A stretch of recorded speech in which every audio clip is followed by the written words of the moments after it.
Estado Nacional. ¿Cómo están ustedes? Muy buenos días, bienvenidos a este Estado Nacional de domingo. ¿Domingo estamos a? Sí, 11 de... No, estamos a 13. Sí, 13 de octubre. Exactamente. Y partimos con un tremendo programa, tenemos muy buenos invitados, no hay tiempo que perder. Estará en breves minutos el ministro de Educación, Nicolás Cataldo, respondiendo todo sobre el fin del CAE y el nuevo sistema de financiamiento de la educación superior. Tenemos nuestro tradicional panel político y viene también el líder de los republicanos, que hace rato que no habla, pero ahora ha decidido salir y está aquí en Televisión Nacional, José Antonio Kast, a puertas de las municipales. Y cuando la carrera presidencial suma nuevos actores, de hecho vamos a tener a uno de ellos aquí, que acaba de lanzar su candidatura presidencial. El primero de ellos, Vlado Mirosevic, también va a estar en nuestro panel. Aquí comienza Estado Nacional. Entrevistas en Estado Nacional. Bueno, ya está con nosotros, lo habíamos anunciado, el ministro de Educación, Nicolás Cataldo. Ministro, ¿cómo está? Muy buenos días. Buenos días, Matías Connie, gracias por invitarme. Partamos por de general a particular, como se dice por los auditores. ¿Cómo funciona el FES? Esto tiene dos patas, sabemos que uno es la condonación del CAE y el financiamiento hacia adelante, el FES. Vamos a partir por ahí. Vamos a partir por eso porque creo Vamos que... a partir por el futuro, como se dice. Exactamente. Vamos a partir por el funcionar? futuro, pero que es parte de cómo vamos a abordar el pasado, ¿no? Entonces, como ustedes pueden ver en la gráfica... Si quieres, se acerca, ministro. Perfecto, mira, incluso, un estudiante va a ingresar a estudiar en la educación superior. Y la idea es que durante el periodo en que esté estudiando no se preocupe por pagar ni matrícula ni tampoco arancel, ¿no? Por lo tanto, va a operar en la práctica como si estuviera en gratuidad durante ese periodo. Claro. Eso es importante porque llega al 90%, al noveno decil en esa dinámica. El décimo decil está con copago, ¿no? O sea, las universidades pueden cobrarle un poco más del arancel regulado. El estudiante termina su carrera y comienza a tener un año de gracia, luego del cual comienza a pagar. Y aquí es muy importante porque cuando comienza a pagar, se tiene que mirar cuál es la situación socioeconómica del estudiante. Entonces, si el estudiante está cesante o si tiene ingresos por debajo de los 500.000 pesos, que está calculado en UTA, en unidades tributarias anuales, de manera tal que esto se va reajustando en el tiempo, por tanto, hoy son 500, pero después va a ser mayor. Entonces está en un tramo exento en el que no está obligado a retribuir, mientras esté pagando, mientras esté en esta condición, Claro. o cesante o con ingresos inferiores a 500.000. Si su ingreso es superior, comienza a pagar cuotas mensuales que van a oscilar entre el 1 y el 8% de los ingresos. Por tanto, es una forma de retribuir que es progresiva, porque mientras más ganas, más contribuye. Y por otro lado, está contingente el ingreso, es decir, contempla la protección del salario de la persona, por un plazo equivalente a 2 años por semestre cursado, hasta 20 años de duración. Claro. 4 veces los años de la carrera. 4 veces los años de la carrera. Claro, una carrera de Exactamente. 5 años, que es el... Y eso es importante porque tú puedes estudiar una carrera técnica, puedes estudiar una carrera técnica que dura 2 años y son 8 años nada más. Eso. Y así se mueve. Entonces, ¿por qué es importante la contingencia? Porque según la contingencia tú vas a estar pagando un porcentaje que va a ir cambiando de tu salario. Dijimos que menos de 500.000 vas a estar pagando 0. Hasta 600.000 eso se va a mantener en 0 por las tasas. Tiene una lógica de tasas marginales, ¿no? Donde tú, para poder ser progresivo, vas aumentando paulatinamente hasta llegar a un cierto ingreso. ¿Cuál es ese cierto ingreso? 1 millón. Con 1 millón tú ya comienzas a pagar el 7% de tu sueldo. Ya. ¿Hasta dónde? Hasta los 3 millones, que es cuando tú pasas a pagar el 8% de tu sueldo. Entonces, debajo de 500, 0. Entre 500 y 1 millón vas a pagar... Bruto, esto es importante, bruto. Sí. Bruto descontando las cotizaciones previsionales y esos elementos. Sí. Ah, ya. Sí. Sí. Entonces, 0% por debajo de 500, entre 0,1 y 7, hasta el millón, sobre el 1.700.000 hasta los 3 millones, que pasa a ser 8%. Ya. O sea, toda la gente que gane más de 3 millones de pesos va a tener que pagar el máximo, el 8%, El 8%. durante 20 años, Exactamente. durante lo que tenga que pagar. Ya. Luego vamos a mirar... Perdón, esto es importante. Disculpe, ministro, ¿y qué pasa si gana, porque esto es promedio, si gana 4 millones de pesos? Es 8%. 8%. No es que el tope sea 240.000 pesos. 240.000 es lo que está pagando la persona que tiene 3 millones. Claro. Lo que pasa es que esto tenéis que calcularlo. Es infinito. Claro. Entonces, Casi infinito. por eso pusimos hasta el 3 millones, porque 3 millones es cuando se gatilla el 8%. Ya, entonces... Ahora, esta tabla es importante porque cuando veamos el plan de reorganización, a las personas que no se le elimina completamente la deuda, luego pasan a este esquema de contingencia. Se le aplica este mismo Entonces, siempre esquema recordar a este los esquema. deudores del pasado y que se les va a reprogramar la deuda, Así vamos a es. hablar de eso. Y que lo vamos a ver Es cómo este mismo esquema. Este mismo esquema porque pasan a equivalente al FES. Perfecto, a deudores del FES y no Exacto. digamos, del CAE. Ya. Entonces, miremos la deuda, Sí. la reorganización de la deuda educativa. Sí, pero Este es que- es el futuro. Ya. Este es el futuro, este es el FES. Ya, después vamos a ir, después vamos a ir a la al deuda. pasado, pero Perfecto. quedémonos todavía en el FES, ministro. Una de las bases del FES es que los estudiantes que no están en gratuidad o que puedan pagar sus estudios con sus propios recursos, el 10º decil, en vez de contraer una deuda con el banco, como era en el CAE, deberán devolver al Estado los recursos durante 20 años, si la carrera duró 5, que es el caso, uno de los casos que poníamos. ¿Cómo se asegura de que será más barato para todos y que algunos no van a terminar pagando más que el CAE actual? A ver, lo primero, Me pongo en el caso del último grupo, que por van a supuesto. ganar más de 3 millones de pesos y van a pagar 8% durante 20 años. sí. Bueno, lo primero es que la hipótesis no es que todos van a pagar menos que lo que le costó la carrera, que algunos lo han dicho, ni menos de lo que pagan con CAE. Lo que se está diciendo es que va a ser progresivo, que la mayor parte va a estar en mucho mejores condiciones de lo que está hoy día. Recordemos solo que hoy día todos pagan más de lo que le costó la carrera. Porque se nos ha tratado de instalar una discusión, yo lo he escuchado en algunos medios, lo he leído en algunos artículos, de que con este instrumento algunos van a pagar más de lo que le costó la carrera.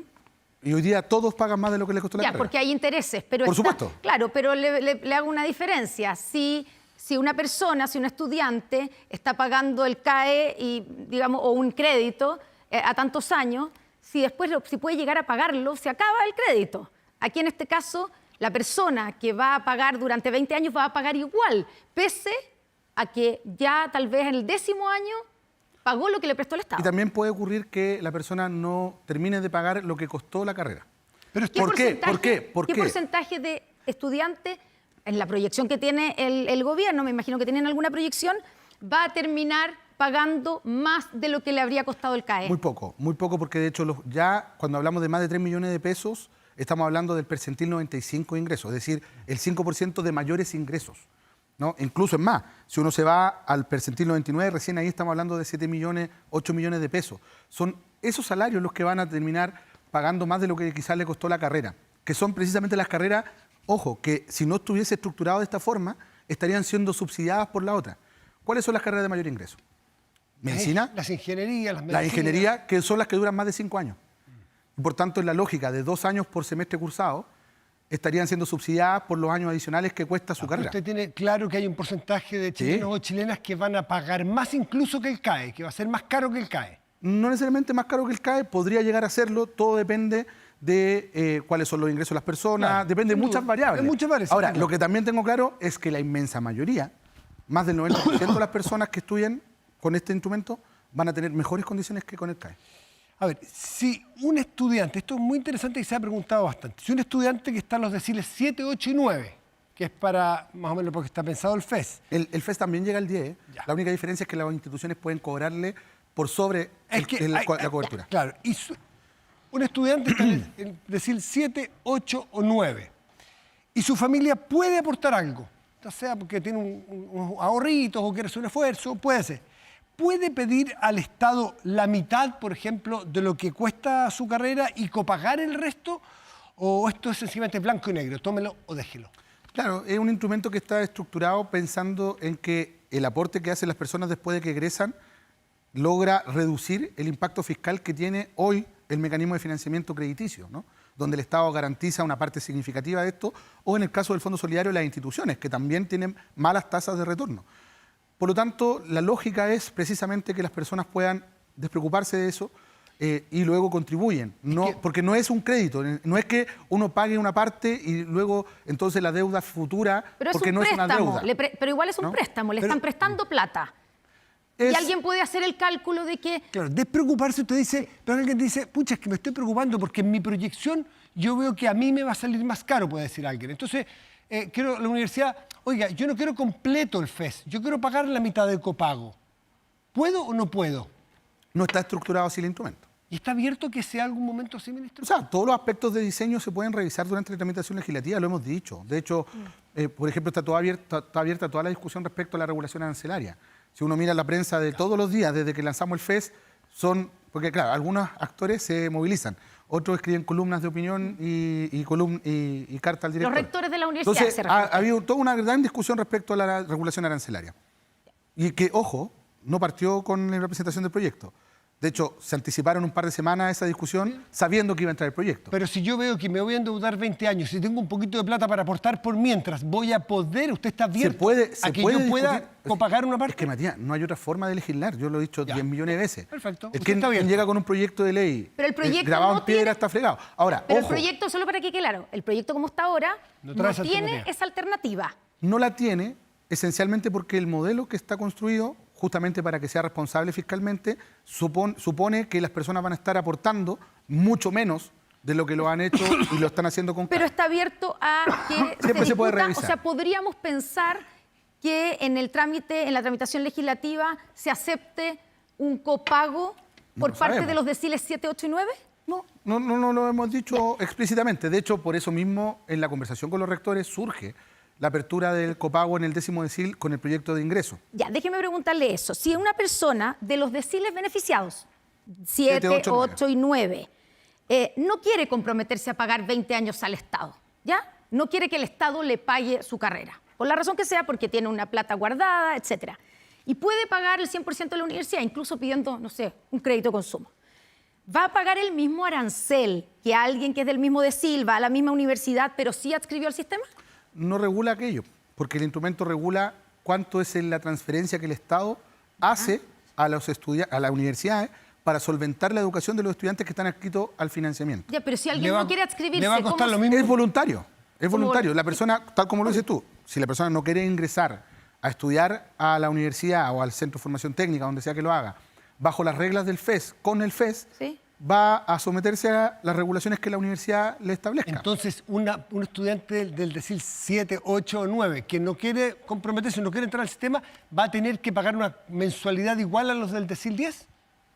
Lo que la universidad establezca. En ese sentido, la universidad va a poder cobrarle un arancel distinto, efectivamente, al que tiene un estudiante con FES. Por una razón muy simple. Cuando se hace regulación arancelaria, cuando surge, por ejemplo, el CAE, se regula también un arancel, que es el arancel de referencia. Sí. ¿Por qué? Porque el supuesto es, esto tampoco puede ser que con el mecanismo de financiamiento las instituciones disparen los aranceles y esto se desregula a tal nivel que terminemos subsidiando de manera exagerada, ¿cierto?, los aranceles. Luego, cuando surge la gratuidad, nace el arancel regulado. Porque con copago, o sea, con CAES suponían que las instituciones podían cobrar por sobre el arancel de referencia. Entonces nace el arancel regulado que es mayor que el arancel de referencia. Sí. ¿Por qué? Pero menor, siempre que el arancel efectivo. Porque cuando el estudiante no tiene que hacer copago porque está estudiando con gratuidad, obviamente tenía que ser mayor. Lo que estamos haciendo con el FES es emparejar al arancel regulado, es decir, cambiar el piso del arancel de referencia del CAE por el piso del arancel regulado que es superior. No siempre, Connie, no siempre ese arancel regulado es inferior al arancel real. Pero la mayoría de los casos, ministro. En una importante cantidad, pero hay muchas instituciones que los tienen muy cerca o incluso por debajo. Ya, vamos al tema de las universidades, que usted ya lo ha puesto sobre la mesa. Al quedar las universidades en este nuevo escenario, impedidas de cobrar un copago al gran porcentaje de los estudiantes, el Estado, usted, ¿están en condiciones de garantizar? El Estado no soy yo, no soy Luis XIV. Bueno, pero hoy día está representando al Estado. Ok. ¿El Estado compensará el 100% de esos ingresos que dejarán de percibir las instituciones?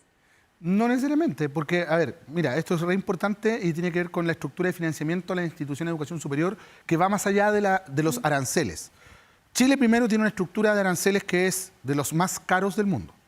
O sea, solo superado por el Reino Unido, que está en la estratosfera, Estados Unidos, Irlanda. Ya, los Chile. rectores dicen que si eso se analiza en el per cápita de gasto por estudiante, estamos todavía muy por debajo de universidades australianas y para qué decir de universidades como Harvard. Lo que te digo son datos de la OCDE, no son datos del Ministerio de Educación.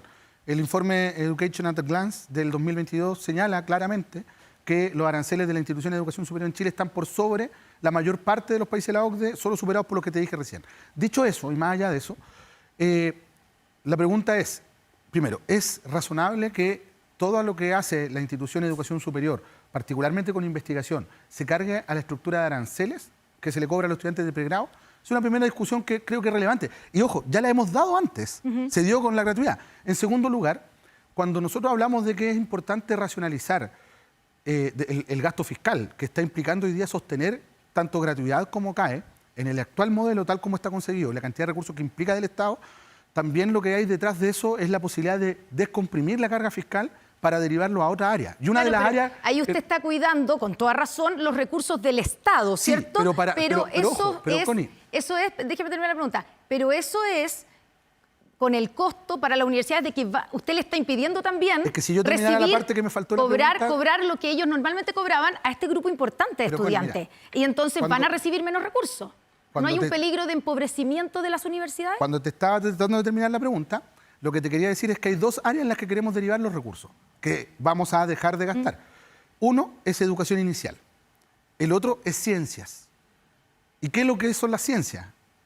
O sea, el Ministerio de Ciencia, una de las partes más importantes que hace es financiar parte de lo que son las investigaciones. Pero eso ya se prometió con la gratuidad y según dicen los rectores no ha pasado, no ha aumentado. Lo que ocurre el es que aporte del Estado el presupuesto a través... de ciencia, investigación e innovación, este presupuesto entiendo que no aumenta. Sí, pero ustedes no me están escuchando, Connie y Matías. Cuando digo que queremos reducir el gasto fiscal superando el CAE, construyendo este nuevo instrumento, estamos diciendo que esos recursos que vamos a ahorrar no es para que se vayan a la caja del fisco, es para poder llevarlo a otras prioridades. Cuando empecemos con los ahorros. Ya, porque el problema que tenemos es que aquí nos saltamos una parte, que yo sé que por tiempo no da, que es el diagnóstico. El problema es que en la cartera de educación no puede crecer, solo está creciendo inercialmente, porque los gastos que tenemos comprometidos por leyes no nos permiten inyectar nuevos recursos. Está bien, ministro, sí, eso se entiende. Sí, el punto es... Que los recursos no son infinitos. Claro, los recursos no son infinitos, pero al impedirle de nuevo a las universidades cobrarles ese copago que hoy día tienen de ese grupo importante que son los estudiantes del DECIL 7 y 8 y 9, inevitablemente van a llegarle menos recursos a las universidades. ¿Qué dicen las universidades? Nos vamos a tener que ajustar el cinturón. A la mayoría. A las complejas. A las complejas. A las universidades de mayor, que de más calidad, más horas de Yo creo que ese es un debate que hay que analizar caso a caso. Tenemos, por ejemplo, instituciones complejas, de alto prestigio, de mucha trayectoria, como por ejemplo la Universidad de Concepción, y en general las de la región del Biobío, que tienen congeladas aranceles hace muchos años. O sea, con el FES van a incrementar sus ingresos que tienen congelados hace mucho tiempo. Entonces, de verdad que esto no es unívoco. Lo que se ha escuchado en la prensa es una opinión unívoca, pero que no representa ni la totalidad de las realidades de las instituciones, ni la opinión, ni la posición de todos los rectores. Pero usted, ahora, ojo, Connie, usted no reconoce que hay un riesgo de empobrecimiento de las universidades. Es por eso. Que yo diga que esto tiene matices, que hay instituciones que no se van a ver con reducción de su ingreso, al contrario, que incluso van a mejorar su ingreso de manera muy significativa, no significa de ninguna manera que esta no sea una discusión que hay que dar. A mí no me interesa ni que las universidades se empobrezcan, ni que baje la calidad, pero hagamos una discusión muy en serio de lo que significa formar profesionales en pregrado, de cómo debemos financiar la investigación y las demás acciones que son parte del quehacer de la institución. Entre las personas, porque se ha visto una gran cantidad de rectores y rectoras criticar este proyecto y demostrar preocupación. En esta parte del proyecto. Claro, en esta parte. Y una de ellas ha sido, por ejemplo, la rectora de la Universidad de Chile, que no es poca cosa. Lo hemos conversado. Claro. Y ella, unas cosas que plantea como duda es con qué criterio y quién va a fijar esos aranceles. Porque eventualmente los aranceles les puede fijar gente con un criterio muy distante a los que están hoy día. Y esto puede empobrecer. O sea, hay una legítima preocupación de las universidades de que reciban menos de lo que ellos necesitan para dar los servicios que hoy dan. No sé si esa es la preocupación de la rectora de BES. No voy a hablar por ella. Lo que pasa es que lo hemos conversado, y lo conversamos incluso después de las últimas entrevistas que ella tuvo. Nos encontramos en una actividad hace unos días atrás. La preocupación de ella es cuán cercano quedan los aranceles regulados respecto a los aranceles reales, y que es una preocupación que tenemos todos. Ahora, ¿quién lo constituye? La brecha de plata de lo que van a recibir versus lo que ellos necesitan gastar. ¿Quién construye los aranceles regulados? Eso está definido por ley. Son personas que, primero, no es el Ministerio de Educación. No es el subsecretario que le propone al ministro una idea de arancel regulado. Es una comisión que se elige por alta dirección pública, que son expertos en regulaciones de mercado, en fijación de precios, son personas que tienen una trayectoria grande en esto. Y además, esto tiene una matriz de información que se utiliza para determinar el valor que considera muchos aspectos. Por ejemplo, la complejidad de la institución. Si hace investigación o no hace investigación. No es lo mismo en un caso o en el otro. claro. La cantidad de años de unos y acreditación, ceros. los grupos territoriales, es decir, agrupa carreras. Es decir, identifica características comunes en determinados grupos de carreras, de determinados grupos de instituciones, para aproximar cifras que sean equivalentes a esas realidades. Entonces, esto tiene una mirada que es vis a vis, falta la mayor parte de la regulación arancelaria. O sea, no se ha terminado el la proceso. regulación de los aranceles va a seguir el mismo sistema que ha seguido para la gratuidad, que dicho Es que ese sea de paso, mecanismo que que existe. todavía No ha hay terminado. una cantidad importante de aranceles que no están regulados. Así es, está en proceso. Todavía. Porque está en el proceso de transición. Ya. Recuerde que la ley mandata determinadas cosas y fija reglamentos y transiciones que Ya, luego se pero van a déjeme nombrarle yo déjeme tengo solo un ejemplo para que hablemos como con ejemplos concretos. No sé, en la Universidad Católica, en la carrera que yo estudié, periodismo, el arancel regulado son Siete. 5.600.000 pesos al año por estudiante. Lo que cuesta la universidad, el arancel que cobra la universidad son 7.300.000 pesos. Ahí hay una brecha. ¿Usted cree que están cobrando de más en la Universidad Católica en esta carrera? Por ponerle un ejemplo súper concreto.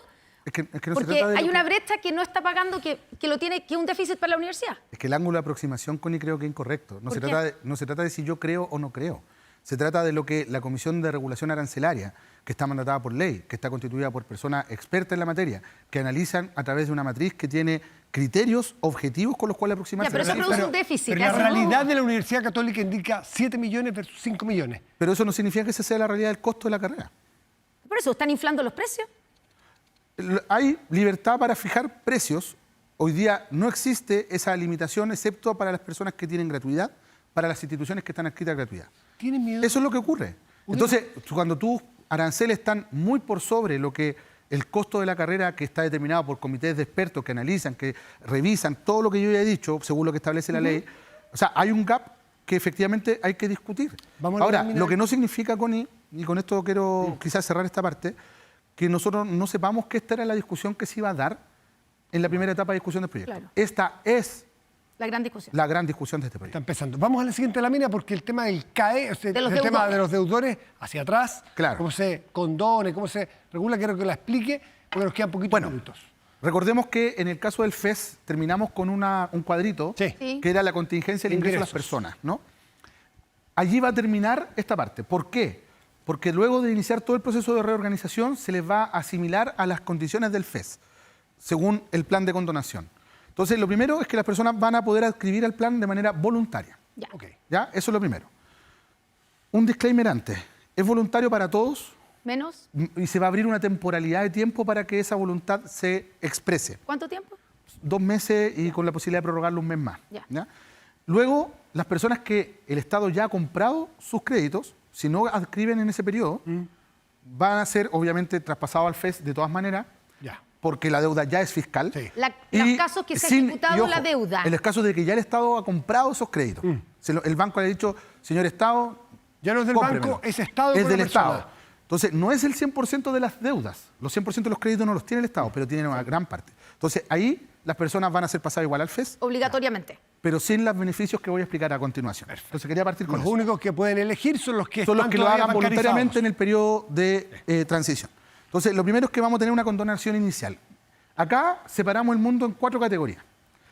Y esto es importante porque esto es expresión del trabajo prelegislativo que hicimos. Tanto la oposición como el oficialismo nos hablaron de lo importante que era reconocer la responsabilidad de quienes han estado pagando, Sí. que era importante también generar señales a quienes ya terminaron de pagar. Entonces, a partir de esto, y equilibrando también la premisa inicial, que era abordar el problema más social que hay detrás de esto, es que dijimos, las personas que terminaron estudios y están al día en los pagos de cuota van a tener un tipo de apoyo. La persona que no terminó su estudio, es decir, desertores, pero están al día en los pagos, van a tener otro apoyo. Acá van a estar los mayores incentivos, es decir, las personas que no terminaron o que terminaron, pero están al día. Pero ahí dice que está en mora en pagos de cuota. Persona que no terminó estudios Es que está lo en mora. estructuran de otra forma. Sí, es cierto. No terminó estudio y está al día. La persona que no terminó estudio y está en mora. Entonces, las personas que no terminaron estudios pero están al día van a tener mayor incentivo.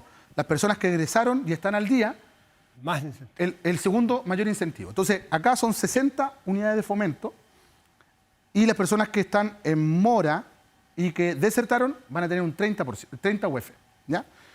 Acá van a ser 40 UF para las personas que egresaron y están al día y 20 UF para las personas que egresaron y no están al día. Tienen el menor apoyo porque suponemos, o sea, es el supuesto, de que son personas que se titularon Que y pueden que pagar. deberían tener mejores condiciones para poder pagar que las personas que están en mora, pero que desertaron y nunca se titularon, ¿no? Entonces, esto va a dar un porcentaje que, como decía recién, para los desertores al día y los egresados al día son 60 y 40 UF respectivamente, y para los mismos que están en mora son 30 y 20. Y esto va a ser la condonación inicial. Esto va a rebajar la deuda total de la persona. Si yo debo 10 millones y el cálculo que vamos a hacer les da un aporte de 120 UF que puede llegar a ser el máximo, porque esto se multiplica por la cantidad de cuotas que yo he pagado respecto Sí. a las cuotas totales, etcétera. Yo podría tener una rebaja de, no sé, 5 millones de pesos de esos 10 millones que debo aún, y por tanto mi deuda total pasa a ser Mucho. de La mitad. la 5. mitad, 5 millones. Y ahí las personas van a poder anticipar el pago de lo que resta, ¿no? Rebajado todo esto al 75% de ese total. Ahí se le condona. Por lo tanto, hay una condonación de un 25%, que es la segunda condonación. La primera es la por eso inicial, que le rebaja a todos. La segunda, un 25% a las personas que pueden anticipar el pago de lo que quedó. Y luego está la tercera parte, que es mensual. Esto es importante porque aquí nos vamos de vuelta a la gráfica de los sueldos. No sé si se puede volver a esa gráfica. Podemos ¿Se volver podrá a la un última segundito, lámina señor? de La última lámina de la parte Sí, anterior. sí, seguro. Perfecto. Hasta el 8% mensual, eso es para los que ganan Esto a es partir para de 3 millones de pesos. condonaciones, ¿ya? Entonces, si yo ya me rebajaron mi deuda, yo tengo, con el remanente, me lo dividen el remanente por la cantidad de cuotas que me quedaban. Eso me va a dar un valor cuota nuevo, Sí. que siempre va a ser más bajo que el valor cuota que tenía antes, ¿cierto? Porque me hicieron la rebaja. Por supuesto. Entonces ahí yo tengo que identificar si mi valor cuota es mayor o es inferior a mi contingencia por ingreso. Claro. Siempre se va a cobrar el menor valor entre ambas cosas. Es decir, si mi valor cuota está por sobre mi contingencia, es decir, yo gano 1.290.000 y tengo un valor, y yo debería pagar 87, pero he hecho todo el descuento del plan de condonación, mi cuota quedó en 90, yo voy a tener que pagar 87. Es decir, tengo todos los meses una condonación de la diferencia entre ambas cifras. Ministro, déjeme preguntarle un par de casos. ¿Qué pasará con aquellos que sigan sin pagar sus obligaciones? O sea, si no han pagado hasta ahora, que tienen la deuda ejecutada, y usted dice, pasan obligatoriamente o automáticamente a este nuevo sistema, pero ¿por qué van a ponerse a pagar ahora? Porque el mecanismo de cobro es distinto a cómo se ha hecho hasta ahora. ¿Pero el Estado los va a obligar Porque a pagar cómo? primero, convengamos dos cosas. La informalidad en el sector profesional es baja respecto a la informalidad en el sector no profesional, ¿ya? O sea, están más personas con contrato de trabajo, ¿no? El mecanismo de cobro va a ser por planilla, como se te descuenta la salud o la pensión o la previsión, ¿no? Eso es importante porque eso quiere decir que la persona automáticamente va a haber descontado ese porcentaje de su sueldo.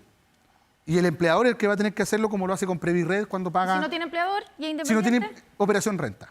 Ya. ¿Cuánto le cuesta al fisco en régimen una condonación de este tipo?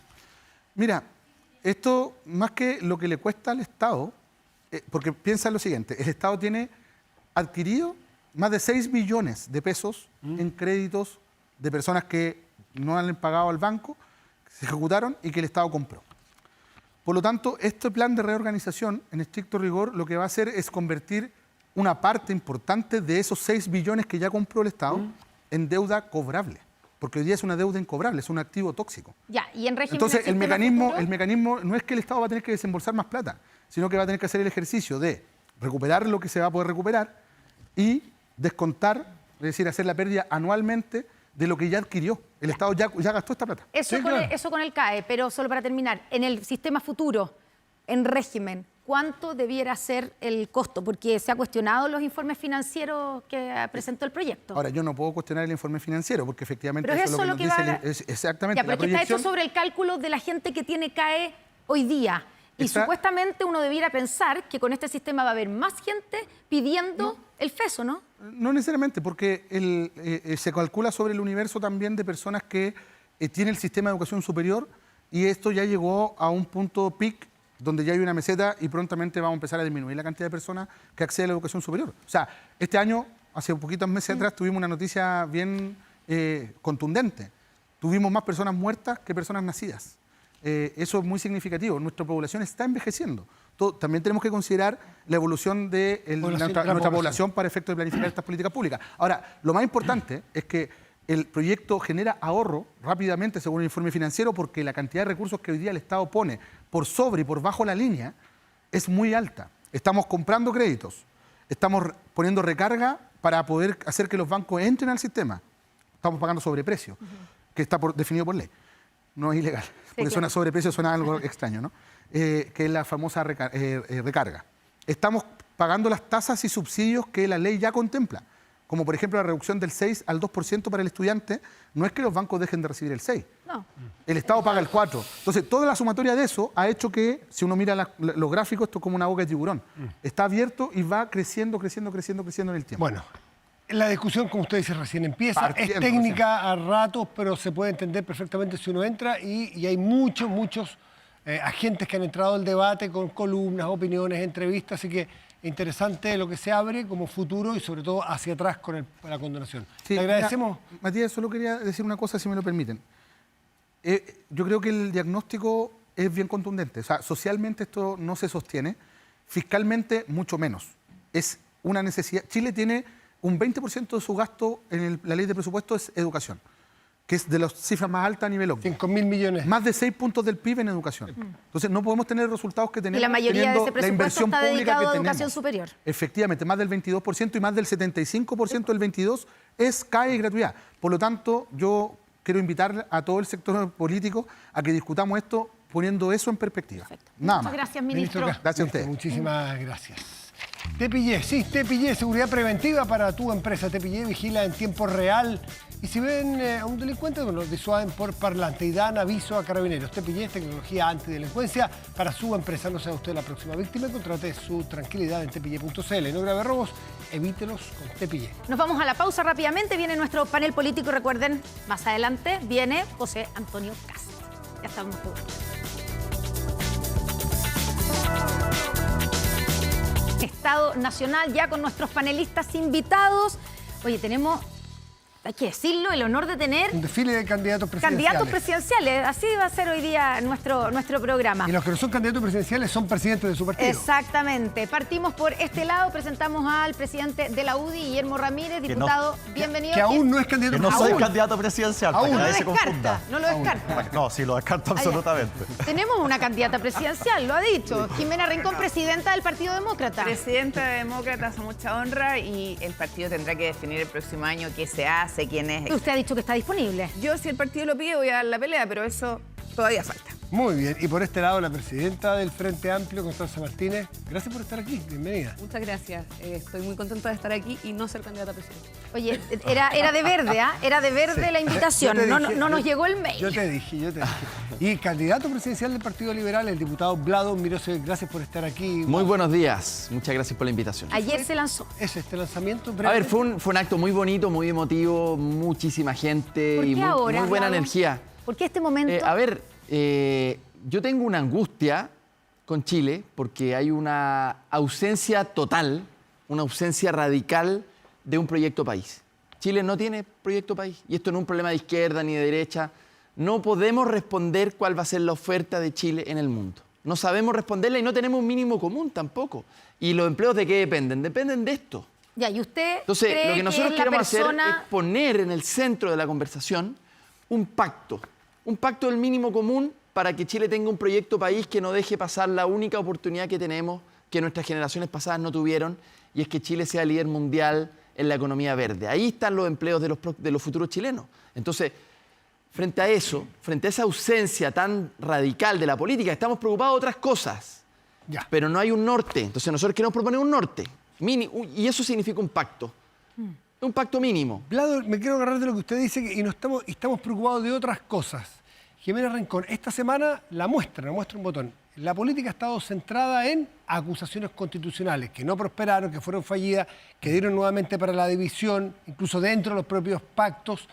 ¿Se perdió esta semana? ¿Se sigue con lo de las acusaciones constitucionales? ¿Cómo vio usted esta semana? Mira, no voy a hablar de acusaciones constitucionales, me toca a mí ver este tema como juez, jurado en el Senado. Pero Pero en en el caso pero en de lo Carolina particular, Toa. no en lo general. No voy a hablar de acusaciones Pero en constitucionales. el caso de Carolina Toa ya no va a llegar. Tampoco de Carolina Toa. Creo que hoy día contamos los muertos y no aplicamos ni una política eficaz a abordar el tema de la seguridad en Chile. Y hoy día el tema de la seguridad en la agenda legislativa ha avanzado. ¿Por qué? Porque las oposiciones hemos exigido al gobierno legislar. Y concretamente en el caso de demócratas, con una agenda robusta, contundente. Hay temas que lamentablemente siguen sin abordarse. En el norte de nuestro país debiera haberse aplicado con dureza o debería haberse legislado con dureza el proyecto de reforma constitucional que presentamos para poder tener la permanencia permanente de los militares en la frontera terrestre de Chile y no se le ha dado urgencia. Entonces, yo creo que aquí el tema de acusación más, acusación menos a la ministra del Interior no es relevante. Lo relevante es que el presidente de la República tiene a cargo de el cuidado de la seguridad a personas que no están dando el ancho y tenemos que cambiar el foco. Y Entonces, el foco es cómo abordamos este tema, que es un tema que angustia a todas y a todos. Vengo de Biobío, ¿eh? Estuve ahí con el alcalde de Lota, Patricio Marchant, estuve Senadora, con hombres y mujeres que están angustiados. ¿Por qué? Porque no hay respuesta. Pero a sus entonces demandas. usted lo que está diciendo es que efectivamente hay un problema de seguridad, que era la razón por la cual, y que incluso dice, tiene que cambiar a sus encargados de seguridad. Esa es la ministra del Interior. Cambiar la estrategia. Ya, pero claramente dijo lo que hay también no las sirve. personas. Y esto era lo que pretendía la acusación constitucional que se cayó en contra de Carolina Toa. Por eso le quiero preguntar directamente. Si usted hubiera sido diputada de su partido, ¿se hubiera abstenido como lo hicieron ellos o hubiera votado a favor En mi de la partido se tomó la decisión de respetar la decisión de Erika Olivera y de Giovanna Humada, que son dos personas que viven de manera más brutal este tema en el norte, Antofagasta, en la región metropolitana, la situación de inseguridad, y el resto abstenerse. ¿Por qué? Porque en el conteo de los votos claramente no estaba. Aquí un partido insiste en hacer acusaciones sin conversar antes cómo enfrentarlas. Y yo creo que eso está dentro del ámbito de ellos. Y hay que decirlo también, y lo dijeron los parlamentarios, hubo un pirquineo de votos, una persecución de votos con proyectitos para lograr que no estuvieran. Constanza Entonces, Martínez. yo creo que ese es el punto de fondo aquí. ¿Abordamos el tema de la seguridad o no? Y la acusación no lo iba a resolver. Constanza Martínez, ¿están dando el ancho las personas y las estrategias para enfrentar los problemas de seguridad a su juicio? Que ese era el tema que se abordaba.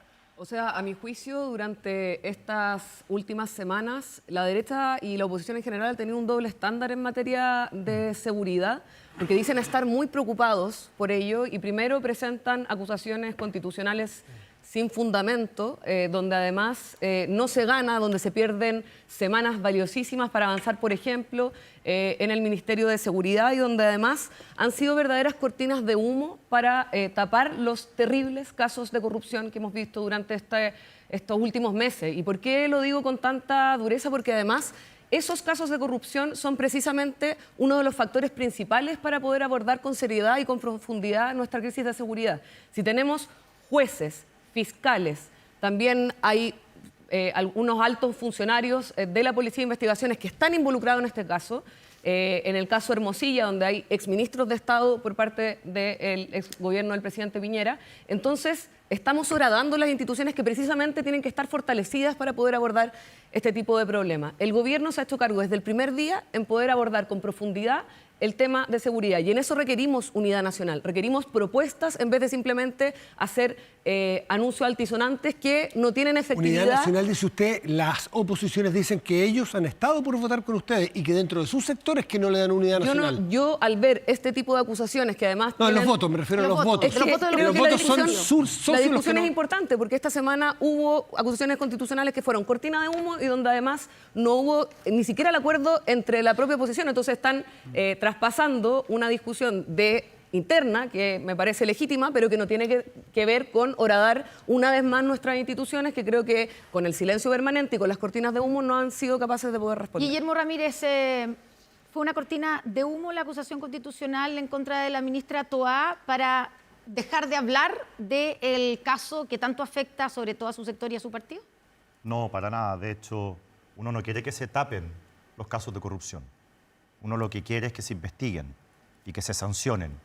Yo el jueves estuve con el fiscal nacional en una reunión que tuvo con los presidentes de Chile Vamos y le pedimos que apure las investigaciones para que se esclarezca toda la verdad en todos los casos, audio, convenio, procultura, etcétera.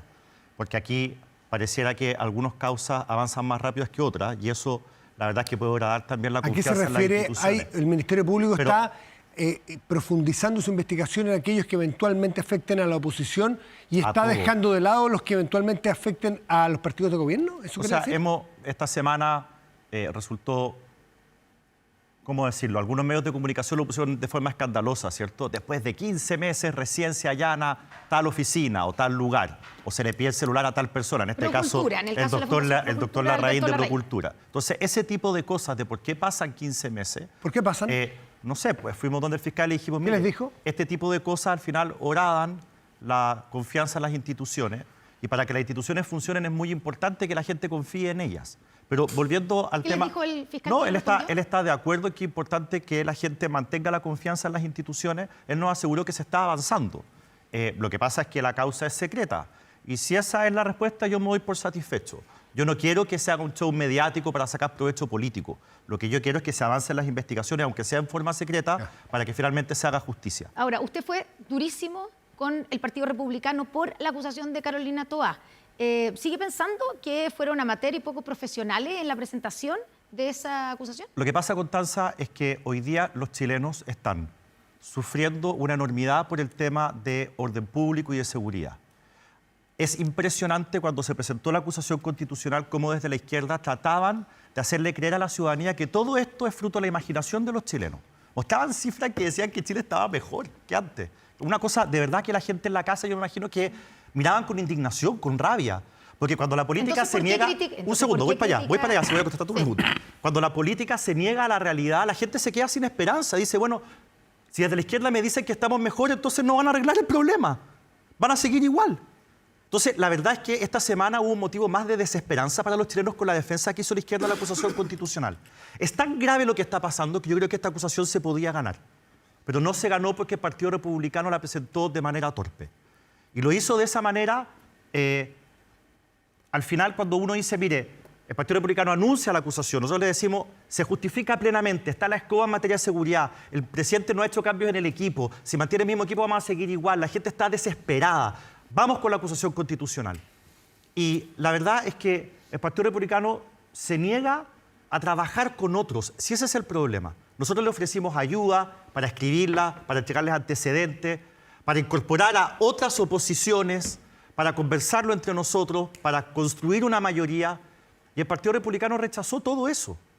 Incluso presentó en la propia acusación un párrafo insultando en la práctica políticamente, si usted quiere, al presidente Piñera, como tratando de que ni siquiera Chile Vamos fuera a apoyar la acusación. ¿Cómo va a ser eso razonable ¿Usted cree que el en Partido el contexto Republicano, de seguridad que tenemos hoy día Guillermo, en Chile? ¿usted cree que el Partido Republicano estaba legítimamente buscando mejorar la situación de seguridad o estaba haciendo uso de una herramienta de oportunismo político porque vienen las elecciones? No, usted nunca me va a ver a mí juzgando intenciones ni en este caso ni en ningún otro. Pero los hechos pero son se deduce a la luz de lo que usted pero dice. pero los hechos son claros.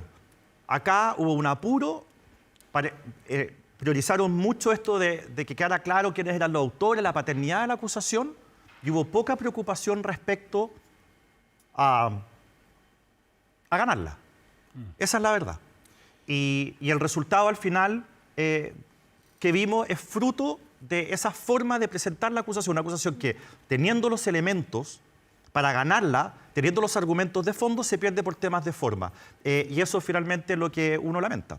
Vlado Mirosevic, ¿qué responde usted a toda la primera parte que dice Guillermo Ramírez de que aquí había razones suficientes para ganar esta acusación? No es que, digamos, sino que dice que la forma en que se presentó fue de manera torpe, pero que hay razones suficientes y que la izquierda le quiere hacer ver a la gente que la situación está bien, incluso mejor de seguridad que antes.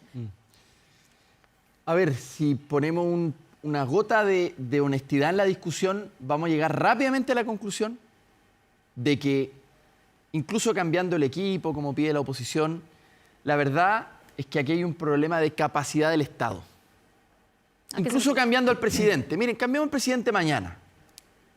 La oposición sale al pizarrón, les toca gobernar. Van a tener exactamente el mismo problema. Entonces, si ponemos una gotita de honestidad en el debate, nos daremos cuenta de que tenemos un problema de músculo del Estado, una capacidad del Estado, de Carabineros, de la PDI, de las instituciones con el Ministerio Público, de la justicia, para qué decir, a propósito de lo que estamos. Entonces, la verdad, a mí no me hace ningún sentido esta pelea entre oposición y gobierno que realmente no ayuda en nada. Porque quiero decir algo, yo lo he dicho otras veces. Por lo tanto, el Partido pero Republicano... usted está diciendo entonces que la situación de seguridad no está mejor. Pero ¿cómo va a estar mejor si Bueno, a quién pero le si cae en la eso- cabeza eso? Yo no escuché a nadie decir eso. No creo que llenaron nadie de cifras, razonable... llenaron de cifras en la sala. No, lo digo en serio. No creo que nadie no estaba en razonable... la sala. Todos entendemos, voy para allá, todos entendemos que estamos en una línea roja.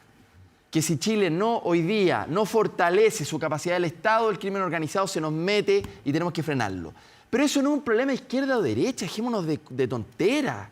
Es un problema de Estado. Y ahí es donde yo digo que los que promueven la acusación constitucional no lo hacen con el más mínimo de honestidad. Porque todos sabemos que se iba a rechazar, no hacen perder tiempo, la política y el Congreso se transforman en un payaseo. Yo no estoy disponible para eso. Y les digo una cosa más. Si ustedes quieren, aquellos que lo presentaron, la acusación, quieren hacer un aporte, al menos presenten una ley que se haya aprobado. ¿Me pueden mostrar, aquellos que firmaron esa acusación, una ley de seguridad que sea valioso para este país? Concretamente. Constanza. No hay ninguna.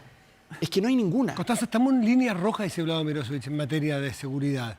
¿Usted está de acuerdo con eso? Nosotros lo hemos dicho desde el primer día que asumimos como gobierno de que acá había una crisis de seguridad muy extensa y que se venía profundizando hace muchísimos años. De hecho, la propia acusación ¿estamos mejor constitucional... que cuando recibieron el gobierno? Quiero ir para allá.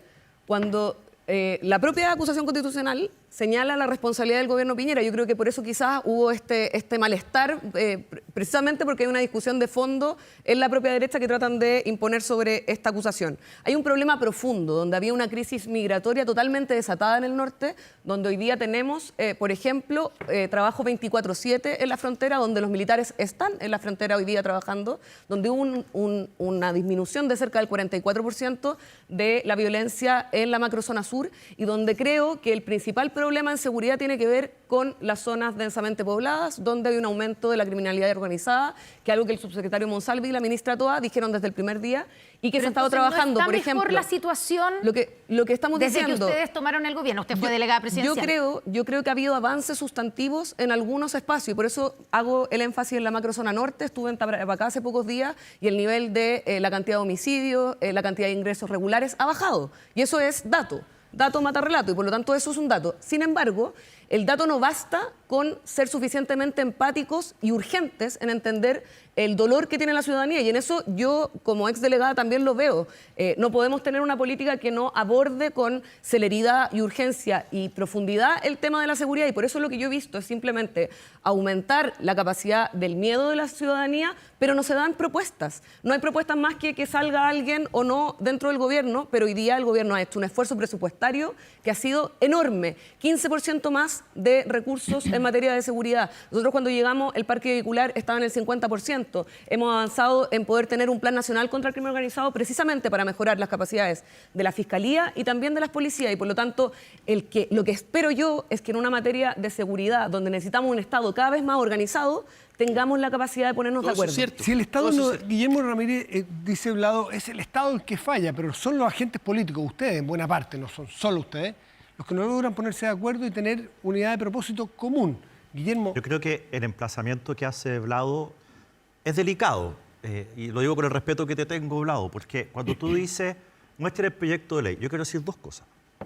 Primero, yo soy uno de los autores de la ley Naín Retamal, que el general Yáñez, esta semana, el día miércoles, si no me equivoco, dijo en la comisión que era el escudo más importante que tenía hoy día Carabineros para hacerle frente a la delincuencia. Así lo calificó, el escudo más importante que tiene hoy día Carabineros para enfrentar la delincuencia. La ley Naín Retamal, que lleva la firma de puros parlamentarios de oposición.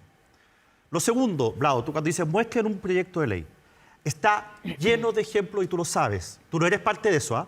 Está lleno de ejemplos de personas que firmaron la acusación, es decir, porque tú probablemente te referías a republicanos. Sí, esa mención quería hacer, perdón. Yo me refiero, lo resumo en 5 segundos. Sí. Me refiero a cuál ha sido el aporte real de republicano en seguridad. Cero. Igual Bueno, a cero. No me refiero a ustedes, porque de hecho Naín Retamal, que lo hicieron ustedes, como presidente de la Cámara me tocó ponerlo en tabla y se votó con una amplia mayoría. No me refiero a ustedes, Y me te refiero a vuelvo a republicanos. agradecer que lo hayas puesto en tabla, porque fue importante. Pero respecto a republicanos, así como yo de repente les pego un coscorrón como en la respuesta anterior, en esto déjame darte un dato. Hay proyectos de ley presentados por el gobierno que han sido aprobados con los votos de republicanos y sin los votos del Frente Amplio. Como por ejemplo. Entonces, no me quiero equivocar, pero es mucho No, más sería de uno. importante- Y yo creo sería importante saber que ¿No es cierto eso? no lo tengo aquí anotado porque no soy republicano, pero probablemente pero, José Antonio perdón. Caz se lo puedas preguntar en el Perdón, siguiente pero bloque. puedo Sí. dar un ejemplo porque aquí se dice es el Estado. Cuidado, aquí las facultades son del gobierno. Un solo ejemplo.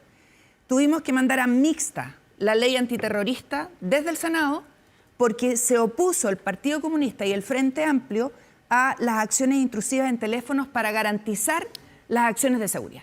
Eso es un ejemplo concreto. Y la ley Naim Retamal es otro Y la ley ejemplo. Naim Retamal es otro ejemplo. Y podríamos empezar a enumerar. Ojo, el 70% de las leyes de seguridad aprobadas en este periodo presidencial o legislativo son iniciativas y mociones parlamentarias, no de gobierno. Y nosotros, y ahí hablo por demócratas, hemos respaldado todas y cada una de las acciones del gobierno en esta materia. ¿Y Frente Amplio? Y hemos tenido que empujar, Matías, a que los partidarios del gobierno, no todos, porque aquí hay distintos tipos de parlamentarios, apoyen las medidas de seguridad que necesita el país. Entonces, creo que aquí, cuidado. En el tema fundaciones se ha guardado silencio, tema corrupción. Se ha guardado silencio. ¿De parte de quién? Por favor, de un montón de personeros y Póngale parlamentarios, no cargo. voy a entrar el nombre, parlamentarios, ¿El gobierno? alcaldes, gobernadores que han guardado silencio y son parte de esta trama. Silencio. El caso Hermosilla, que tiene que investigarse hasta las últimas consecuencias, abogado el señor Crispi. El tema de casinos, perdón, la colusión de casinos, esto es una vergüenza lo que viene hoy día en el Mercurio. Una vergüenza. Y además están firmando un decreto. Es la superintendente La superintendente de viene Casino, entrevistada, porque que no dice, se sabe. que dice que parece que están robando, creo que están robando, no tengo pruebas, voy a mandar las cosas a la fiscalía y les vuelvo a adjudicar a los que creo que están robando. Y viene un anuncio aquí, página completa, atención Contralora, de una firma de un decreto en que sin aplicar las garantías, ni revocar licencias, les están dando por decreto la continuidad a un casino que está coludido. O sea, perdón, basta. Y eso es lo que tenemos que hacer, hablar, porque el Estado no funciona si quienes están en el Estado no hacen que funcione. Senadora, pero primero hagámonos cargo, quiero que el Frente Amplio se haga cargo de la primera parte. O ¿Qué sea, de dicen? las dos partes. Ya, porque pero- primero se juega al empate en una situación que No es empate. totalmente distinta. Nosotros como No Frente empate. Amplio hemos sido totalmente tajantes con los casos de corrupción. No sé. No hemos querellado, no hemos guardado silencio, no hemos hecho defensas corporativas y hemos sacado a la gente de nuestras filas de los casos. En el caso de la UDI ha habido apoyo al señor Chadwick, de hecho se le trató de víctima durante esta semana cuando renunció al partido. Yo que- Ha de habido hecho, una ayer defensa hasta no lo corporativa mismo. generalizada, entonces no hagamos empate con cosas que no corresponden. Nosotros como Frente Amplio hemos tenido una sola línea, hemos estado profundamente comprometidos con poder tener toda la verdad, toda la justicia y además quiero volver a decir, acá el caso de corrupción de Hermosilla no tiene precedentes. Es un nivel de totalmente degradación del Estado de Derecho en todos los niveles. Lo dijeron en la salida de la ministra Vivanco. Este nivel de trenza entre la política y el dinero tiene que tener consecuencias. Tenemos que pensar como país cómo vamos a fortalecer nuestras instituciones a todo nivel, porque acá hay fiscales, Constanza. hay jueces y hay también políticos del más alto nivel involucrados. Por lo tanto, acá no juguemos al empate cuando no estamos actuando de forma igual. Ya, y la otra parte, acerca del proyecto de ley, por ejemplo, de la ley antiterrorista. Naim Retamal. Y Naim Retamal. En el caso de la ley antiterrorista, esto acaba de pasar. La pasan a mixta porque su partido y el Pasar Partido a Comunista mixta. se opusieron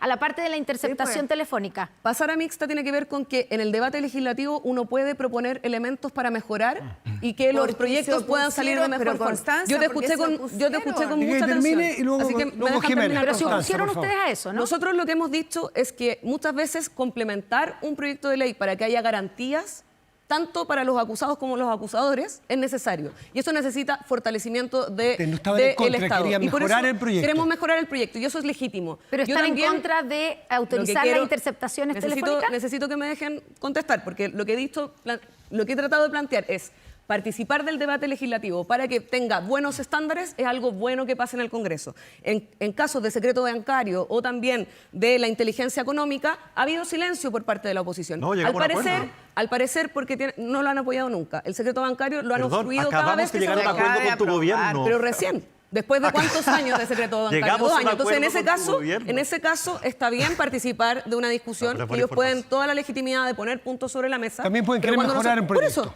y yo digo, en ese caso está bien, en secreto bancario está bien poder tener acuerdos, poner indicaciones, hacer algunas votaciones en contrario, pero en el caso nuestro no.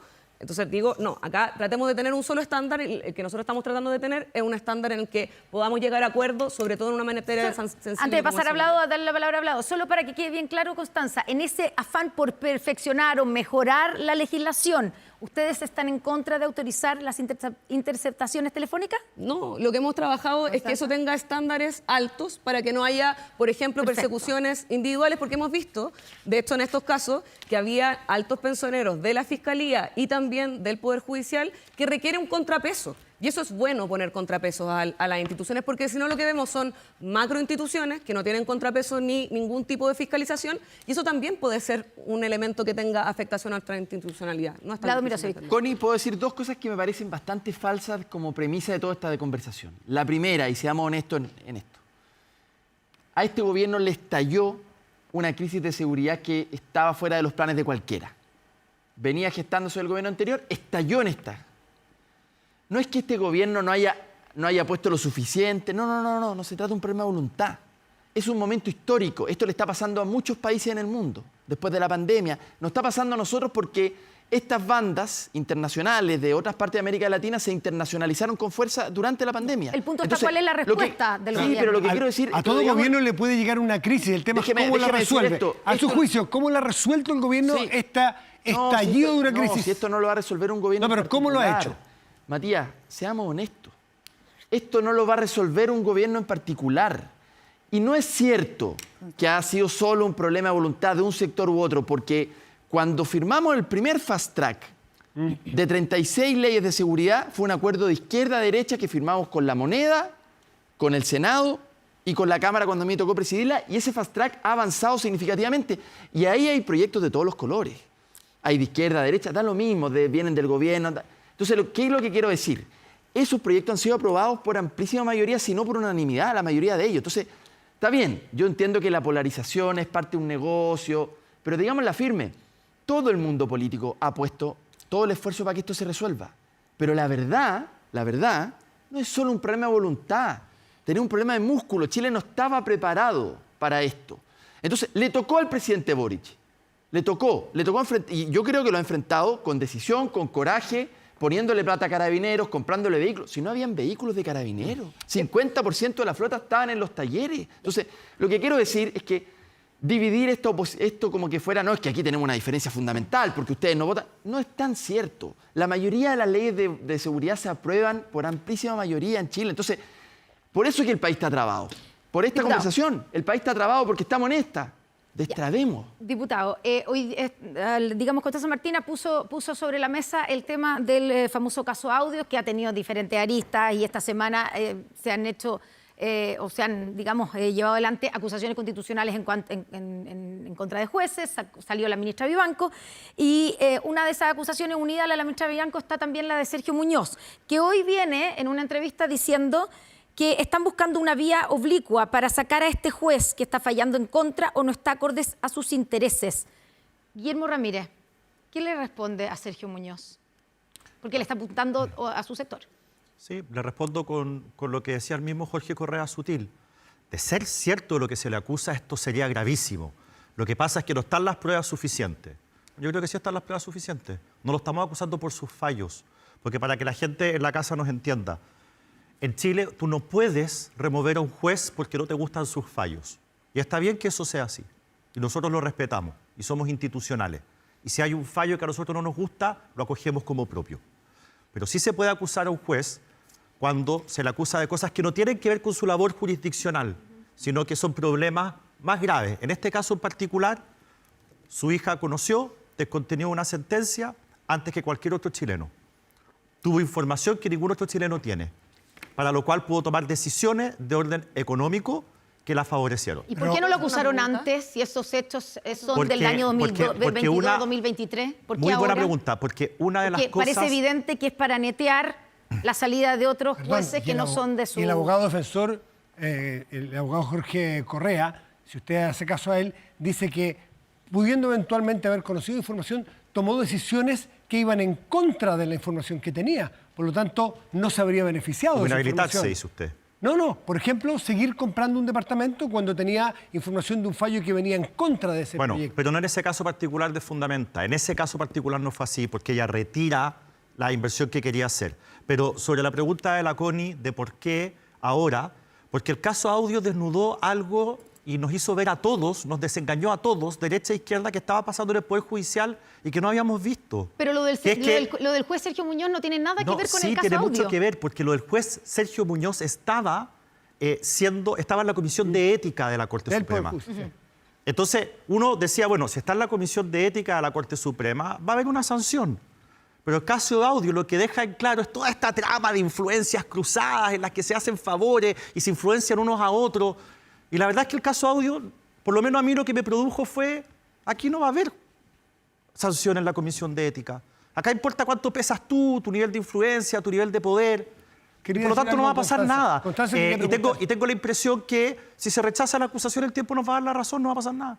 Constanza, le quería preguntar algo. O sea, tengo dos comentarios. El primero tiene que ver con que cuando se dice acá, con este caso se supo que habían influencias, como si eso no tuviera un sector político. El caso Audios tiene un sector político. Tiene que ver con dos exministros de Estado, tanto Bush como Chadwick, que están involucrados. No las cosas. Tiene que ver también con influencias directas a la jueza Vivanco, tiene que ver con haber cerrado el caso de SQM y Penta, que trajo coletazos a nuestra institucionalidad que tenemos hasta el día de hoy. Entonces, cuando nosotros decimos que se tiene que saber toda la verdad y la justicia, tampoco se puede decir que acá hay un desorden en el que todos están involucrados. No, acá hay un sector político que es la derecha, que está muy involucrado y que tiene que dar respuestas porque orada nuestra institucionalidad. Y en segundo lugar, el caso, y a mí me gustaría también hacer la pregunta, ¿por qué se presenta una acusación constitucional doble? Si queremos investigar al juez Muñoz y a la jueza Vivanco, ¿por qué se juntan las dos acusaciones para hacer este empate, este desorden, esta idea de que todos son iguales, que todos los casos tienen la misma profundidad? El caso de la jueza Vivanco lo muestra también lo tajante que fue la Corte Suprema en este caso, es que acá hay un nivel de influencia política, económica, que tiene nombres y apellidos, y por lo tanto el caiga quien caiga, cuando como saca la responsabilidad personal, entonces tampoco sirve, es un eslogan para decir algo a la prensa, pero no hacerse cargo realmente del problema que estamos viviendo como país. Vlado Mirosevich, ¿usted encuentra que hay antecedentes como para acusar al juez Sergio Muñoz, o se trata, como dice él, que en el fondo es una forma de que le están pasando una cuenta porque lo califican de activista y de que no aplica la ley ni las reglas? Mire, a mí ya me tocó votar. Y yo voté en contra. ¿Y por qué voté en contra? Porque ustedes saben, la política siempre tiene algunas manipulaciones, hipocresías. Aquí se mezclaron dos acusaciones con el objeto de ponernos contra la espada y la pared. Y yo les voy a decir una cosa. Cuando se trata de defender el Estado de Derecho hay que ser firmes y duros. Por eso esta semana, no sé si el lunes o martes, vamos a votar la acusación de Vivanco. Voy a votar a favor de la acusación de Vivanco porque antecedentes hay. Pero ¿cuál es el punto? Es que el Congreso, en una democracia como en la que estamos, no podemos sacar a los jueces cuando no nos gusta un fallo. Y yo creo que hay harto de eso.